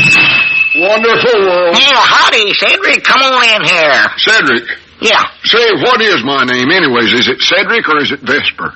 I'll tell you what it is. It's Cedric Weehunt. Why, sure. I'm going to die fear to that. I knowed I oughtn't to have did it. Oughtn't to have did what? Well, the other day after I got done talking to your papa, I went over and had my driver's license changed to Vesper Hawkins. Oh, for goodness sake. Yeah, you oughtn't to have did that, Cedric. But I think for the rest of today, though, you just better act like that's who you are anyway. Act like I'm Vesper, you mean? Yeah, see, Papa's coming over here to show you something interesting pretty soon. Here, something interesting. Yeah, and I want you to act like you're enjoying it. Well, fact is, I know you will enjoy it, Cedric. Oh, yeah, you're in for a wonderful time of it, Cedric. Yeah. Well, good for me, boy. Fact is, you're going to enjoy yourself so much that you'll more likely commit suicide long about the 4th day. Mom. Cedric, don't pay no attention to Lum. What did Mr. Lum say? He never said nothing. He was just joshing you. Oh, did he say a joke? Yeah. Boy, that's what I like, jokes. I laugh at them sometimes. Yeah, well, try not to laugh at nothing you hear today, Cedric, cause Papa says... There comes the history of the Peabody family and all its branches out there. Oh, yeah, there's Papa. Now, listen, Cedric, when he comes... Look at him talking to himself. He must be getting a running start on one of the branches. Yeah, open the door for him, Mom. He's opening it himself. I've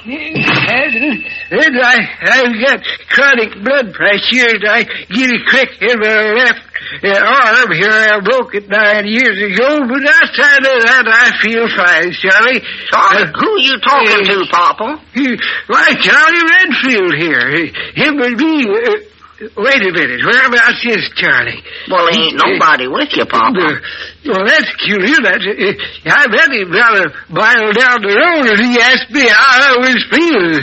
He must not have waited for an answer, I guess. Yeah, well, he more than likely had some work to do. Here, you better sit down here and rest yourself now. Yeah, take the rocker here, Mr. Peabody. It's more comfort than the other chair.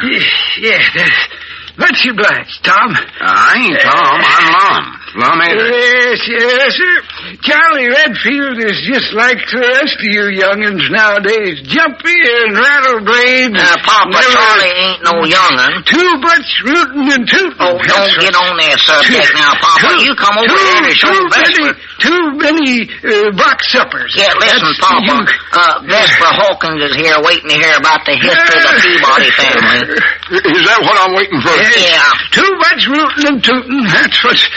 Where's Vesper Hawkins? He's the one I want to see. He's standing right there in front of you, Papa. Oh, yeah.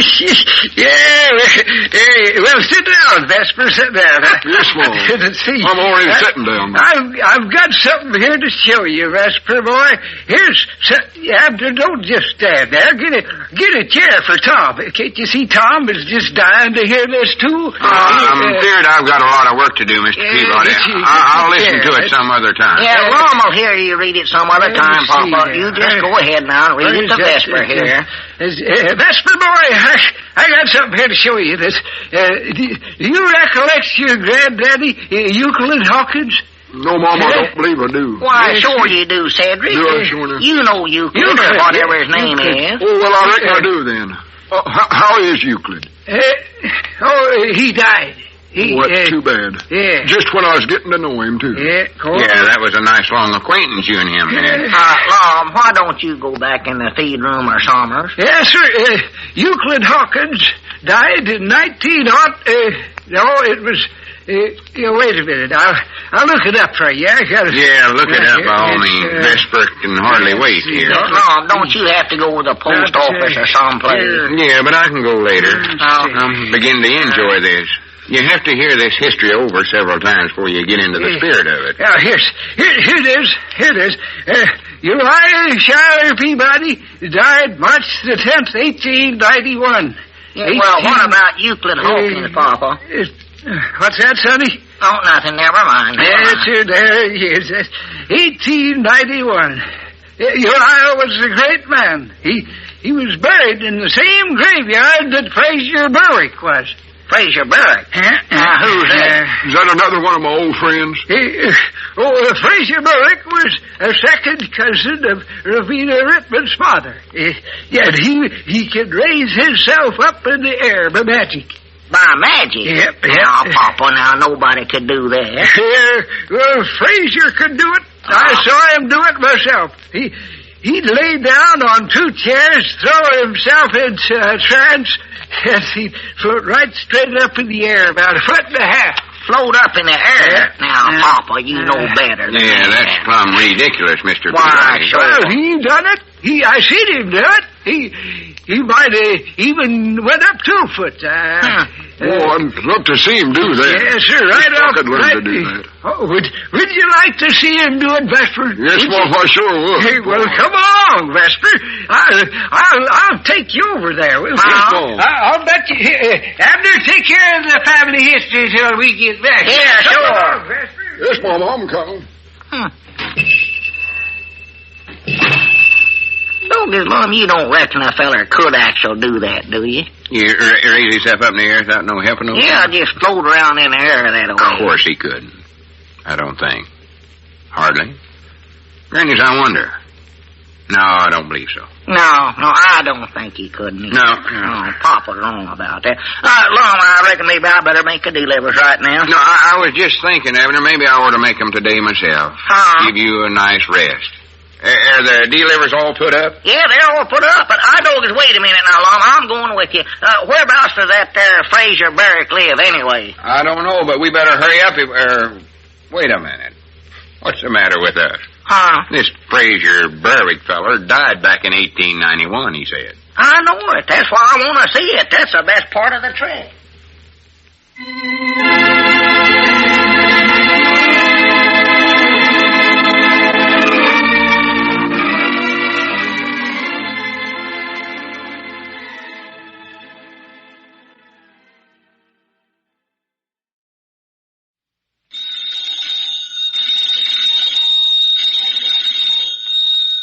Granny's, Abner, I believe that's our ring. I doggies, Lum, I believe you're right.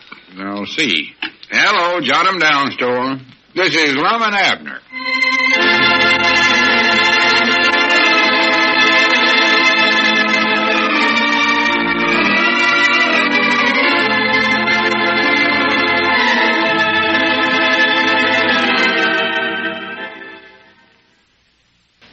And now, let's see what's going on down in Pine Ridge. Well, since Abner's father, Phinius, has gotten out his scrapbook about the history of the Peabody family and is reading it to anyone coming within reading range, things have settled down considerably in Pine Ridge. As we look in on a little community today, we find Lum in the Jot 'em Down store and library. Abner is just returning from delivering groceries. Listen. Say, Lum, while I was out, did Cedric... hello, Abner. Say, while you was out, Cedric called. Why, doggies, that's a coincidence. That's just what I was going to ask you. What did he say? Well, he never said nothing, hardly. Just said he wanted to talk to you. Oh, Your papa called, too. Papa, huh? Yeah, in fact, he called about 3 times, I think. I couldn't make out what he wanted, though. Yeah, well, he more than likely just getting anxious for Cedric to get over there so they can get started for Fort Smith. For Fort Smith. Yeah, I better get Cedric on the phone, too, and see if he's able to get any coupons. Well, wait a minute. What's this all about, anyway? I'll tell you in just a minute, Lum. I want to get them started on their way before it's too late here, if I can. Well, what are they going to Fort Smith Just for? a minute. I'll explain the whole thing to you. Hello? Miss Weehunt? This is Abner Peabody. I'd like to talk with Cedric, please, Mom. Yes, Mom. All right, I'll hold it. Whose idea was this trip, anyways? Oh, it was Papa's idea.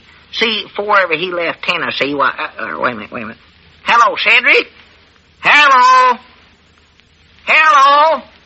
Cedric, now stop saying hello at me. Quit yelling so loud. You can just step to the door and talk to him. Well, he's just hollering. Cedric, this is Abner. Yeah, did you get hold of any coupons yet? Coupons? Oh. What kind are you saving up this time? Well, keep trying, Cedric, 'cause you got to get 'em someplace. Yeah, well, Papa's over there waiting for you. He's been up raring to go since 5 o'clock this morning. I'd love to know what this is all about. Well, just keep trying, Cedric. I'll tell you, I'll see if I can't scare up some, too. Yeah, I'll call you back. All right, goodbye. Abner, what in the world's your Papa up to now? Huh? Does he figure he's caused all the trouble he can in Pine Ridge and wants to branch out? Well, he ain't gonna cause no trouble nowheres long. He's just got to make this trip is all. It's important. Well, what's the importance about it? Well, I ain't got time to tell you right now. Got to study up someplace to get some coupons here summers. Well, what kind of coupons is it you're saving up anyways? What are you trying to get? Another pickle dish? Oh, no, it ain't no pickle dish. Baseball bat? No, it ain't nothing like that, Lum. Well, I'll tell you one thing. You ain't going to go around opening up all the boxes of breakfast food we got in the store just to get the coupons out of them. I know I ain't going to. You must have ruined my 40 or 50 boxes of breakfast food that way once before. I know it. Never could sell none of it after that. Had to try to eat it up ourselves. Yeah, I recollect that, Lum, but... I had so much breakfast food I crackled when I walked. Couldn't get within 10 feet of sugar and cream without snapping and popping. Well, this ain't got nothing to do with breakfast food at all, Lum. It's gasoline. Gasoline? Yes, sir. Well, I know I ain't going to eat no gas. What do you mean, gasoline? Well, Cedric can't drive his car to Fort Smith without no gasoline in it, can he? You mean Cedric's going to drive clean up there? Why, sure. Papa wouldn't go no place without his friend Vesper Hawkins. Cedric. Does he still call him Vesper? Oh, yeah, he thinks he's Vesper Hawkins. Why don't you explain to him that he's Cedric Weehunt? I've tried to explain, but you know Papa, he gets something in his head and he ain't no getting it out at all. Reckon where I could get a few gas coupons, Lum. Well, you own an automobile. I know I don't. Because I got to get some coupons summers, though, 'cause Papa's just got to get up to Fort Smith today. Well, now, wait a minute, Abner. There's a little thing called gas rationing that you're forgetting about. Forgetting about it? I ain't doing no such a thing. That's why I got to get the coupons. Weren't for that, I wouldn't need no coupons. You don't want Cedric to go buying gas at a black market, do you? Well, no, but you ain't doing much better by trying to buy coupons that you ain't entitled to. You're practical a robber. A robber? Me? Well, leastways your accessories after the facts. A party in part to the crime. I am, huh? Why, sure. Oh. Don't you know them gas coupons you can buy was stole from somebody? Stole? Or else they was printed up by a batch of counterfeiters. And you're just as guilty as they are for buying them. Well, Lum, I never knowed that I was... If it wasn't for you, them fellers couldn't do business. Doggies, I'm a crook. That's what I am. Of course you are. I hope they arrest me, too. Don't worry, they will. They'll throw you right in the penitentiary. Good for them, Doggies. I'm glad to hear it. It's fellers like you that build up big crime rings. Yeah. I'm a varmint. That's what I am, a varmint. And it's your fault that honest folks can't get enough gas to go where they're going. I'm just no good at all. I hate and despise me. I do. I don't blame you. Yes, sir. Which way is the penitentiary? Doggies, I'm going in there and give myself up right now. Now, don't rush into nothing. That's the only place for fellers like me. Doggies, to think I'd come to this. Well, goodbye, Lum, old friend. Doggies, maybe you don't want to even be friends with me no more. Now, wait a minute, Abner. I wish you would write me once in a while, old Lum. Just a postcard or something like that. Send me a little sack of fudge or some peanut clusters. I believe I'd rather have them peanut clusters. I just love them things. I don't care. Fudge is all right. Won't make no difference, I don't reckon. No difference at all. Are you through now? You ain't gonna have to go to the penitentiary. You ain't actually bought none of them gas coupons yet. I ain't. Well, of course you ain't. Why, sure. I know that's right. What's the matter with me? I ain't bought none, have I? Good for me. Hooray. Well, see that you don't buy none neither. Well, don't you worry. I won't. Like I says, now that I think about it, I don't believe I aimed to buy them in the first place, Lum. Well, you did too. You sat right there and told Cedric that you was trying to find some. Yeah, I was trying to find them, but I weren't going to buy them. See, I was just going to ask somebody to give them to me. Give them to you? Yeah, let's see now. Who can I call up? Somebody around here's got some extra gasoline. Well, now, wait a minute. That's illegal, too. Huh? Don't you understand? You can't just get gas coupons unless you're actually entitled to them. You can't, huh? Of course not. Well, I dog it. I better call up Cedric and tell him then. Yeah, you better before he gets in trouble. I just hope they ain't slapped him in the penitentiary already. That's what I hope. Well, I doubt that, but what I do hope is that this has learned the two of you a lesson. Well, I'll tell you one thing. It's learned me a lesson, Mama. I'll say that. Hello? Who is it, Cedric? This is Abner again. No, I ain't got none yet. Listen, Cedric, you're a crook. You're an accessories in the facts. That's what you are. Don't tell him that. You are done it. He don't know what you're talking about, Abner, and you don't neither. Well, just don't get no gas coupons nowhere, Cedric, 'cause it ain't legal. No, sir, it sure ain't. How's that? Oh, well, I don't know, hardly. Well, I'll tell you, I guess about the only way you can get the gas, Cedric, is to go over to Gomer Bates's house and siphon some out of his tank there in his car. Wait a minute, Abner. Yeah, that's a good idea, Cedric. Give me that receiver. What's the matter, Lum? Give it here. Huh? Hello? You can't go, too. Cedric? They don't don't you siphon gas out of no tank. Huh? Well, I don't care if you and Phinius have to go clean to Alaska. You can't do that. It ain't legal. Of course not. Well, just don't do nothing. Just stay home. Yeah, that's what I said. Goodbye. Well, Lum, Gomer wouldn't care if Cedric borrowed some gas. He's going to ask him before he's taking it. That don't make no difference. Can't you understand that everybody gets their share of gas and that's all they're entitled to? Yeah, but Lum, Papa has got to get to Fort Smith. All right, if your papa has to go to Fort Smith, let him get there some other way. Well, he's got to get there today, though, and this is the only way I know of he can do it. Answer the phone there, Abner. Believe that's our ring. Oh, yeah, maybe it's Cedric again. Maybe he's thought of some way. Hello, jot him down, store and library. Oh, yes, Papa. Yeah, well, listen, Papa, let me call you back in a minute. I'll say, let me call you. Well, I'll call you back. Goodbye. So his Papa's all riled up, Lum. I've just got to get him to Fort Smith. Now, you don't know how important this is. Well, if it's that importance, why don't you call Leslie Seastrunk over there at the ration board, and maybe he'll write out an order for some extra gas for you. What, would that be legal? Sure, that's all right. Oh. Here, I'll call him up for you and see what we can do. Yeah, that's a good idea. Do that to for do me, these Lum. things legal. Why, sure. Call him up. You're a good friend of his. I know his Papa will love you till his dying day for this. You don't know how he's got his heart set on Wait a this minute. trip. Hello, is that you, Ezra? Just kill him. This is Lum Edders. Oh, just only tolerably. Listen, Ezra, wonder if Cedric could get some extra gas to take old man Peabody up to Fort Smith. Tell him it's important, Lum. He's got to do it. Yeah, it's important.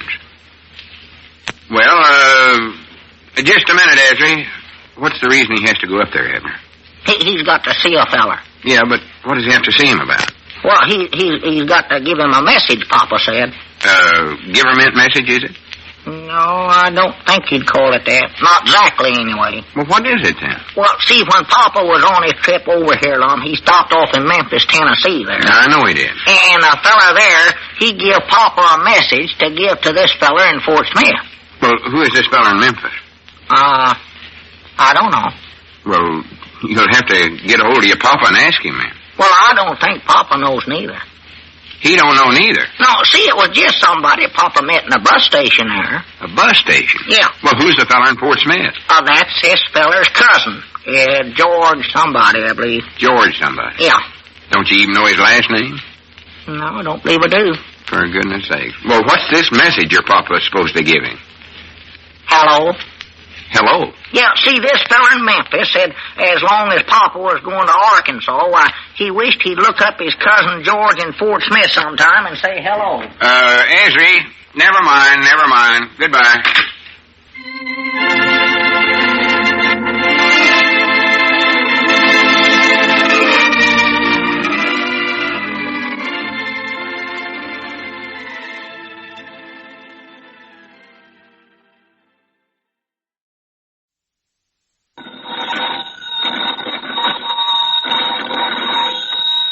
Granny's, Abner. I believe that's Irene. Doggies Lum, I believe you're right.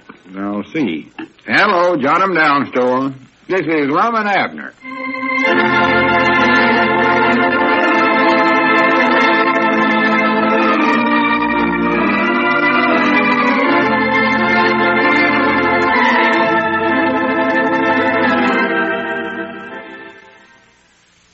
Now, let's see what's going on down at Pine Ridge.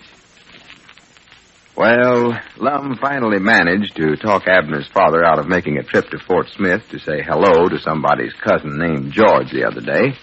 And since then, things have been going along on a fairly even keel in the Peabody household. As we look in on the little community today, we find the old fellows in their Jot 'em down store and library putting up some grocery orders. Listen. All right, now, hand me down a can of them solid-packed tomatoes. Uh-huh. Then get me... Wait a minute, this ain't tomatoes you handed me. It's a can of pickled beets. Oh, it is. Yeah. You've been handing me the wrong stuff all morning. What's the matter with you? You worried about something? Well, no, not exactly. Is it something about your papa? Well, Lum, I'm sort of worried about him and Elizabeth. Are they starting to have trouble now? No, they're getting along pretty good, I reckon, but I don't know how much longer it's going to last. That's what's got me worried. Has Elizabeth said anything about it? No. Well, what are you worried about then? Well, Lum, I just know some of them little things that Papa does are just going to get on her nerves sooner or later.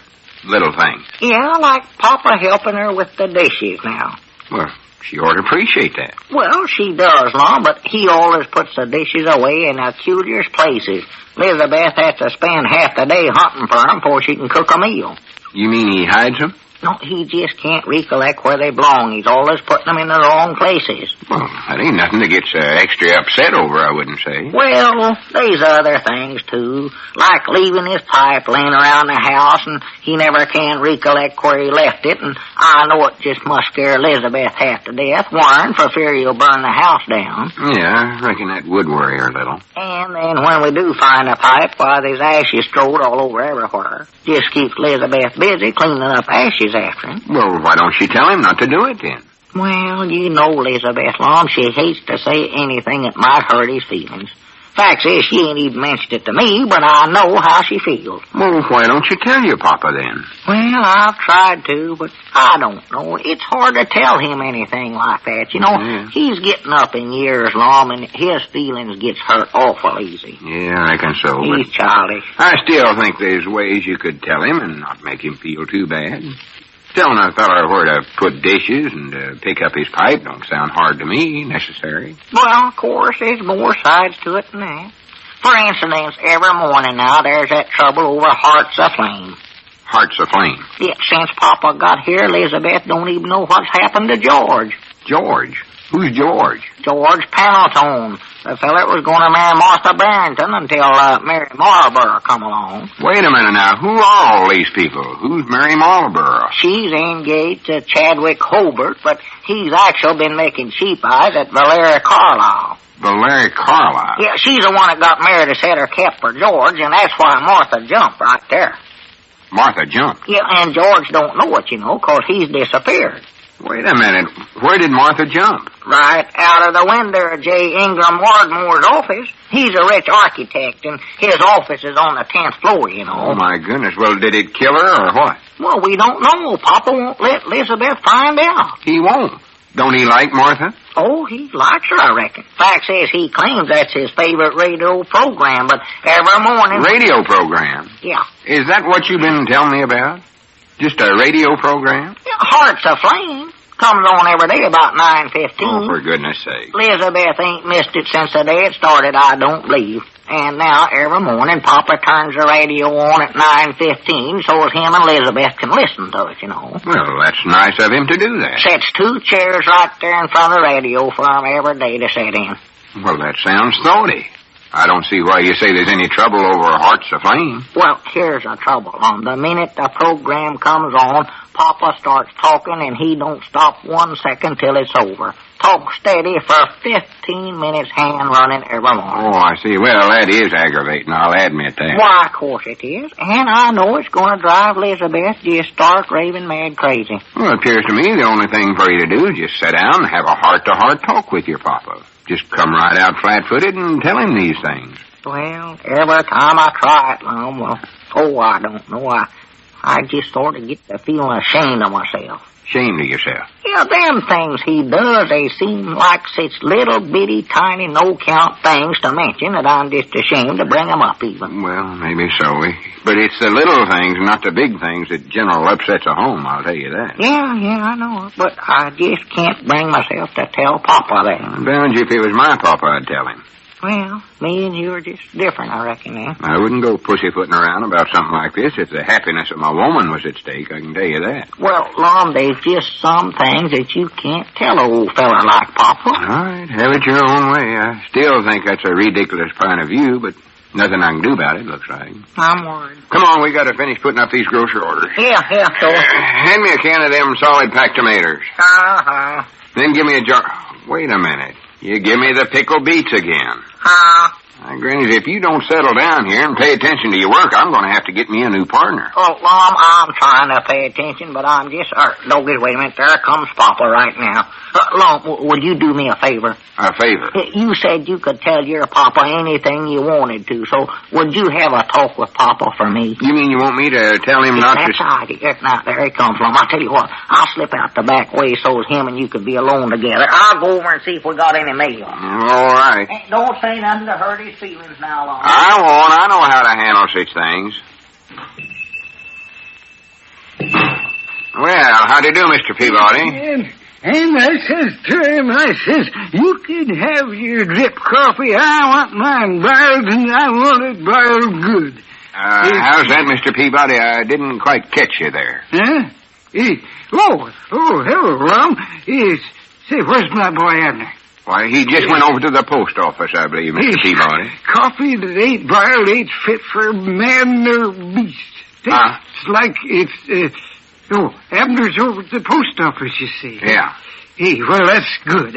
I want to see you alone anyways. I want to have a little talk with you, Lum. Well, that's sort of a coincidence, looks like. Yes, I say, I want to have a little talk with you, Lum. Yeah, you said that. Yes, sir, Lum. I want you to tell me the truth about something. Well, natural. I don't want no beating around the bush, neither. I want this straight from the shoulder blade now. Well, that's the only way I believe in talking, Mr. Peabody. Worrying about... you're a good boy. Good, steady boy, Lum. And I'm proud my son has went into partnerships with you. Well, I'm proud to have Abner for a partner, too. He helps me quite a bit. Well, Lum, tell me this. Do you think I'm a burden? A burden? Do you think I'm a burden to him and little Elizabeth? Why, well, of course. Has Abner said anything to you about it, Lum? Well, you mean, what did you ask me? Of course, they ain't said nothing to me, Lum, but sometimes a feller sort of reads twixt the lines, you know. I don't want to be a burden to nobody, Lum. Well, I'm sure you ain't no burden, Mr. Peabody. They're still young, and I'm old, Lum. I'm an old man, Lum. Oh, no, you ain't old. A feller's just as old as his field. I've always said that. I'm trying to fit myself right into their young ideas, Lum. I don't want to be no burden. Well, that's a good thing to do. For instance, now, there's some radio program Elizabeth's crazy about. Hearts Aflutter. That's... Hearts Aflame. Yeah, that's it. That's Hearts Aflutter. I don't care for it myself, but I always make a point of sitting there and listening to it just for her sake. Yeah, well, now, about that radio program, Mr. Peabody, maybe if you wouldn't... That's the only reason I listen to it, Lum. Just for Elizabeth's sake. She sort of likes to have me join her, you see, and But maybe if you never talk... I don't want to be a burden, no, Lum. I'm old, but I don't want to be no burden. Well, you ain't. Now, you just get that idea right out of your head, Mr. Peabody. Do you think they want me there, Lum? Why, sure they do. They're tickled to death to have you. Am I doing the right thing? You just keep right on doing like you're doing. Everything's going to be fine. Well, that's mighty comforting, Lum. Mighty comforting. A feller gets to worrying about these things, you know. Well, just don't worry no more, because... Wait a minute, there comes Abner back from the post office. Abner? Say, I believe I'll slip out the back way. I don't want him to know I come down here to have this talk with you. Well, wait, Mr. Peabody. I don't believe Abner will care if he did talk with you. I'll more than likely see you tomorrow, Lum. So long now. Well, so long, Mr. Peabody. Oh, there weren't no mail, Lum. Set the bill from the wholesale house. Where's Papa? Oh, he went out the back way. He's going summers over in that direction, I think. Oh, well, did you have a talk with him? Yeah, had a talk. How'd you make out? Pretty good, I reckon. I dog it. I'm glad to hear that. That's a big relief to me, Lum.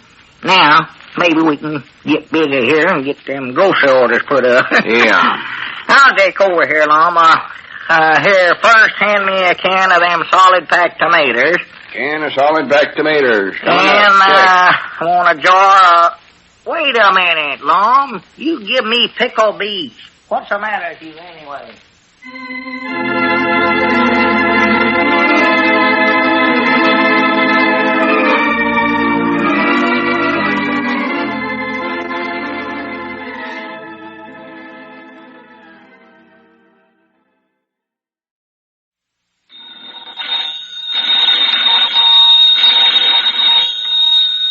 Granny's, Abner. I believe that's our ring. I dog it, Lum. I believe you're right.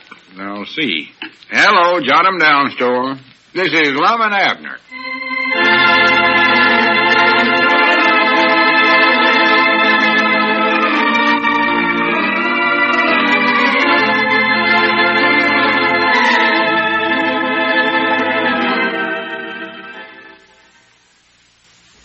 Now, let's see what's going on down in Pine Ridge.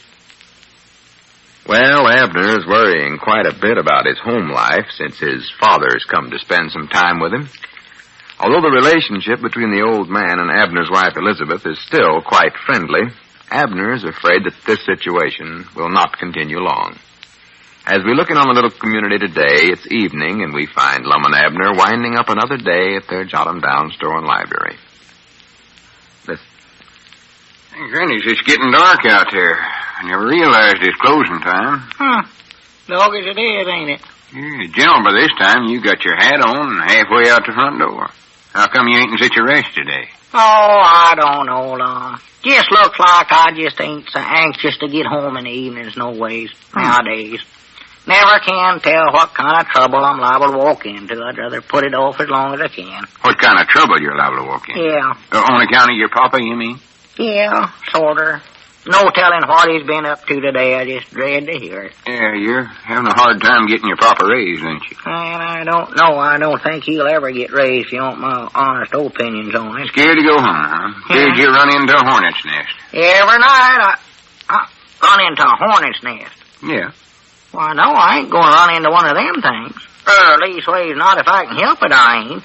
Them hornets will sting you, Lum. You bump into their nest and they'll come swarming out of there and start stinging and snapping at you. I know what hornets do. You don't have to tell me that. Well, what do you want me to bump into one of their nests for then? Don't you like me no more? Sure I like you. Well, what do you want me to get all stung for? I don't want you to get stung. I never said I wanted you to get stung. All this trouble I got at home, and now even you turn again me. Fine friend you turned out well, to be. Now, wait a minute. Trouble at home. Trouble at the store. Trouble. I dog it, I'm a half a mile to go up in the mountains and hermit myself. Oh, now, Abner, pull yourself together here. Ain't got a friend in the world. Everybody hates and despises me. Plumb ridiculous. Nobody hates you. I don't hate you. Well, wanting a feller to get stung by a bunch of hornets is a poor way to prove you're a friend, I'll say that. But I never said no such a thing. I never meant you was going to bump into an actual hornet's nest hanging up in a tree. Oh, well, Where is it, then? I just meant that you's afeard you'd run into trouble after you got inside your house. Inside my house? Yeah. Oh, so that's it, huh? That's what he's drug home today, a hornet's nest. Who drug home what? Why, Papa, natural. Toby, that's one of the things I worry about. Every day he drags some worthless, no-count contraption home. And now, Dogies, he's went so far as to even bring a hornet's nest over. Well, now, wait a minute. Your papa never brought home nothing like that. How do you know he didn't? Have you saw our parlor today? Well, no, but... Well, that's what I thought. If you had, you wouldn't have said that, Lum. You just ought to see it. He ain't actually brung home one of them things. Well, I don't know. I won't know till I get there. According to you, he has. Tell you, Papa's got that place cluttered up to where it looks like a second-hand junk shop. And there's not a thing in there he'll ever have any use in the world for. Well, what does he bring it home for, then? 'Cause he says it's a bargain. A bargain. He'll buy anything if he thinks he's getting a good price on it. Claims it'll come in handy someday, no matter what it is, so he gets it. Yeah, that's right. I do recollect he saves mine everything he can get his hands on. Oh, he don't throw nothing away. And he can't stand to see nobody else throw nothing away, neither. Well, ain't no harm in being thrifty. I've always said that. Well, no harm, but fact is he overdoes it, Lum. That's his trouble. Now, for instance, the other day, Elizabeth cleaned out the closets there at the place. There's a lot of old junk, she wanted to get shut of. Stacked it all outside the place there so the man could pick it up, haul it out, and dump it somewhere. You know what happened to it? I suppose the trash man carted it away. No, sir. No. Papa beat him to it. He toted every piece of it right back in the house. Got it all up there in his bedroom now, saving it. All that old junk. To goodness. That is overdoing it. I'll admit that myself. I just wish you could see some of the junk that he's bought and drug home. The last thing he bought was one of them big hammers off in a railroad hand car. You seen them things. For goodness sakes, what does he want with that? Blow me, I don't know. He seen some feller, bought it. No telling what he wants, no telling. And he's got it sitting in the parlor, huh? Oh, yeah. For pity's sakes. Sitting right there next to that big basket of colored glass he collected up. Colored glass? What's he going to do with that? Well, I don't know. More likely, I reckon he aims to outline some flower beds or something with it. He just says it'll come in handy someday, and that's all you can get out of him. Well, leastways, that makes more sense than that railroad handcar handle he bought. Oh, yeah, that thing. I wished he'd get shut of it. I can't go through that parlor of a night without barking my shins again it. Well, you can look at my shins and tell exactly how many nights he's had it. I've got a bruise on there for every one of them. Well, why don't you walk around it, silly? Well, I do. That is, I walk around the place where it was the night before. See, he moves it every day, but I always manage to find it and trip over it. Well, why don't you step over it? Well, it's always so dark in there, I can't see. And besides, by the time I get that far, I'm too tired to even lift my feet. Too tired? Yeah, Lum, I tell you, I'm just getting to feel like some them fellers we seen in them newsreels the other night. What fellers you talking about? The Marines, The ones that we seen climbing and running and jumping over them there icicle courses. Them obstacle courses, that's how you pronounce that. Well, whatever it is. It ain't got nothing on my parlor, I'll say that. And now I guess it's going to be worse than ever. What do you mean worse than ever? Well, now, while I'm bumping and crashing around that parlor, I got to be swatting hornets at the same time. Swatting hornets? Why, sure. Now, wait a minute, Abner. I told you... Reckon where Papa got that thing, and reckon where he's got it hung up over there. More like he's got it dangling from a chandelier. I can't miss it. I'm bound to bump into it. Abner, you ain't going to bump into no hornet's nest. All right, Dogies, wait a minute. You're right. I ain't going to. I'm going in the back door tonight. I just wonder where Papa got that anyway. He never got it nowhere. Well, he must have got it somewhere, Lum. He couldn't have made it himself. You got to be a hornet before you can make one of them things. I think you do. See, a batch of hornets, they get together and then they get... I know how their nests are made. More likely, Papa met some feller and told him he knows where he could get a nice hornet's nest cheap, and he went and got it. Well, that's just plain silly, Abner. It ain't no sillier than some of the other junk he's brung home.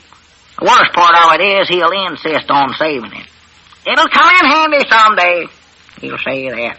I'll find a use for it. Just carry him now. Well, Abner, if you just give me a chance, I can explain this whole thing about the hornet's nest. You mean you know what Papa bought it for? No, in the first place, he never bought no hornet's nest. In the second place, I never said it did in the first place. You did done it, Lum. You sat right there and told me when I went home tonight that I was going to run right into a hornet's nest. Oh, well, that's just an old Eddard saying. How? All it means is that you're going to walk into trouble when you get home. And that weren't even my idea. You was the one that was studied this whole thing up. I was. Why, sure. You said you was sort of feared to go home. Yeah. Then I had to go and make the big mistake of throwing in an old Eddard saying there. Oh? You'd think that after all these years, I'd learn to quit using them things around you. Well, I still say I wish Papa'd quit dragging all that useless junk home. It's the silliest thing to buy stuff Well, you like oughtn't that. to let it upset you so much. Well, I you don't do. mean no harm by it. Oh, I know he don't, Lum, but it's just an idea. Waste of time and money and everything else for a feller to buy something he ain't got no use for. Well, if he's happy doing it, what does it matter? Besides, this collecting and saving has got to be a habit with you, Papa. Yeah, I'll say it has. Comes from being thrifty all his life. See, all them years him and that other old codger batched together there in Tennessee, living off their pensions, why, they had to be thrifty and saving. Yeah, I reckon so. Is Elizabeth as upset over this as you are? No? Early way she ain't said nothing about it. Well, there you are. You're the only one that's tore up about this. What you're doing is just making a mountain out of a molehill. Granny's oughtn't have said that. Yeah, I guess you're right. I reckon that's what I'm doing. Huh? You hit it right that time, I reckon, Lum. Well, for goodness sakes, didn't you hear what I said? Yeah. You said I'm making a mountain out of a molehill. Well, do you know what it means? Why, sure. You're right. Just means you take a little bitty molehill and start building it up in your mind. Don't explain it to me. Well, that's the only way you're ever going to learn these things, Lum. Now, the idea of that saying is, well, like you say, you get to worrying about a little mountain. One, to goodness, I believe it's just as bad when you understand them. See, Lum, we ain't actually talking about molehills and mountains. It just means that you work something up in your imagination. I don't want to hear no more about it, and besides, that was our ring. You better answer it. Oh, yeah, sure, I'll get it. I'll explain that saying to you quicker to get done here. Hello, John Down Store and Library. Abner Peabody doing the talking. Huh? Oh, howdy, Tom. You got what? You have? Well, Lord, me, I don't know. How much you want for 'em? Okay, that is cheap. Yeah, I believe so. Yeah, well, I'll tell you, Tom, it's closing time here, but I'll be right over there to your place. Yeah, all right, Tom. Don't do nothing till I get there. Goodbye. Hi, doggies, I'm in luck, Lum. Who was that, Tom Foster? Yeah, and you know what? Tom's got 3 buggy wheels over there, and he'll sell me cheap. 3 buggy wheels? Yeah. Now, what in the world do you want with 3 buggy wheels? Well, Lord, me, I don't know offhand, Lum, but you never can tell when something like that'll come in handy. I'll hurry over there, Lum. I'll see you tomorrow.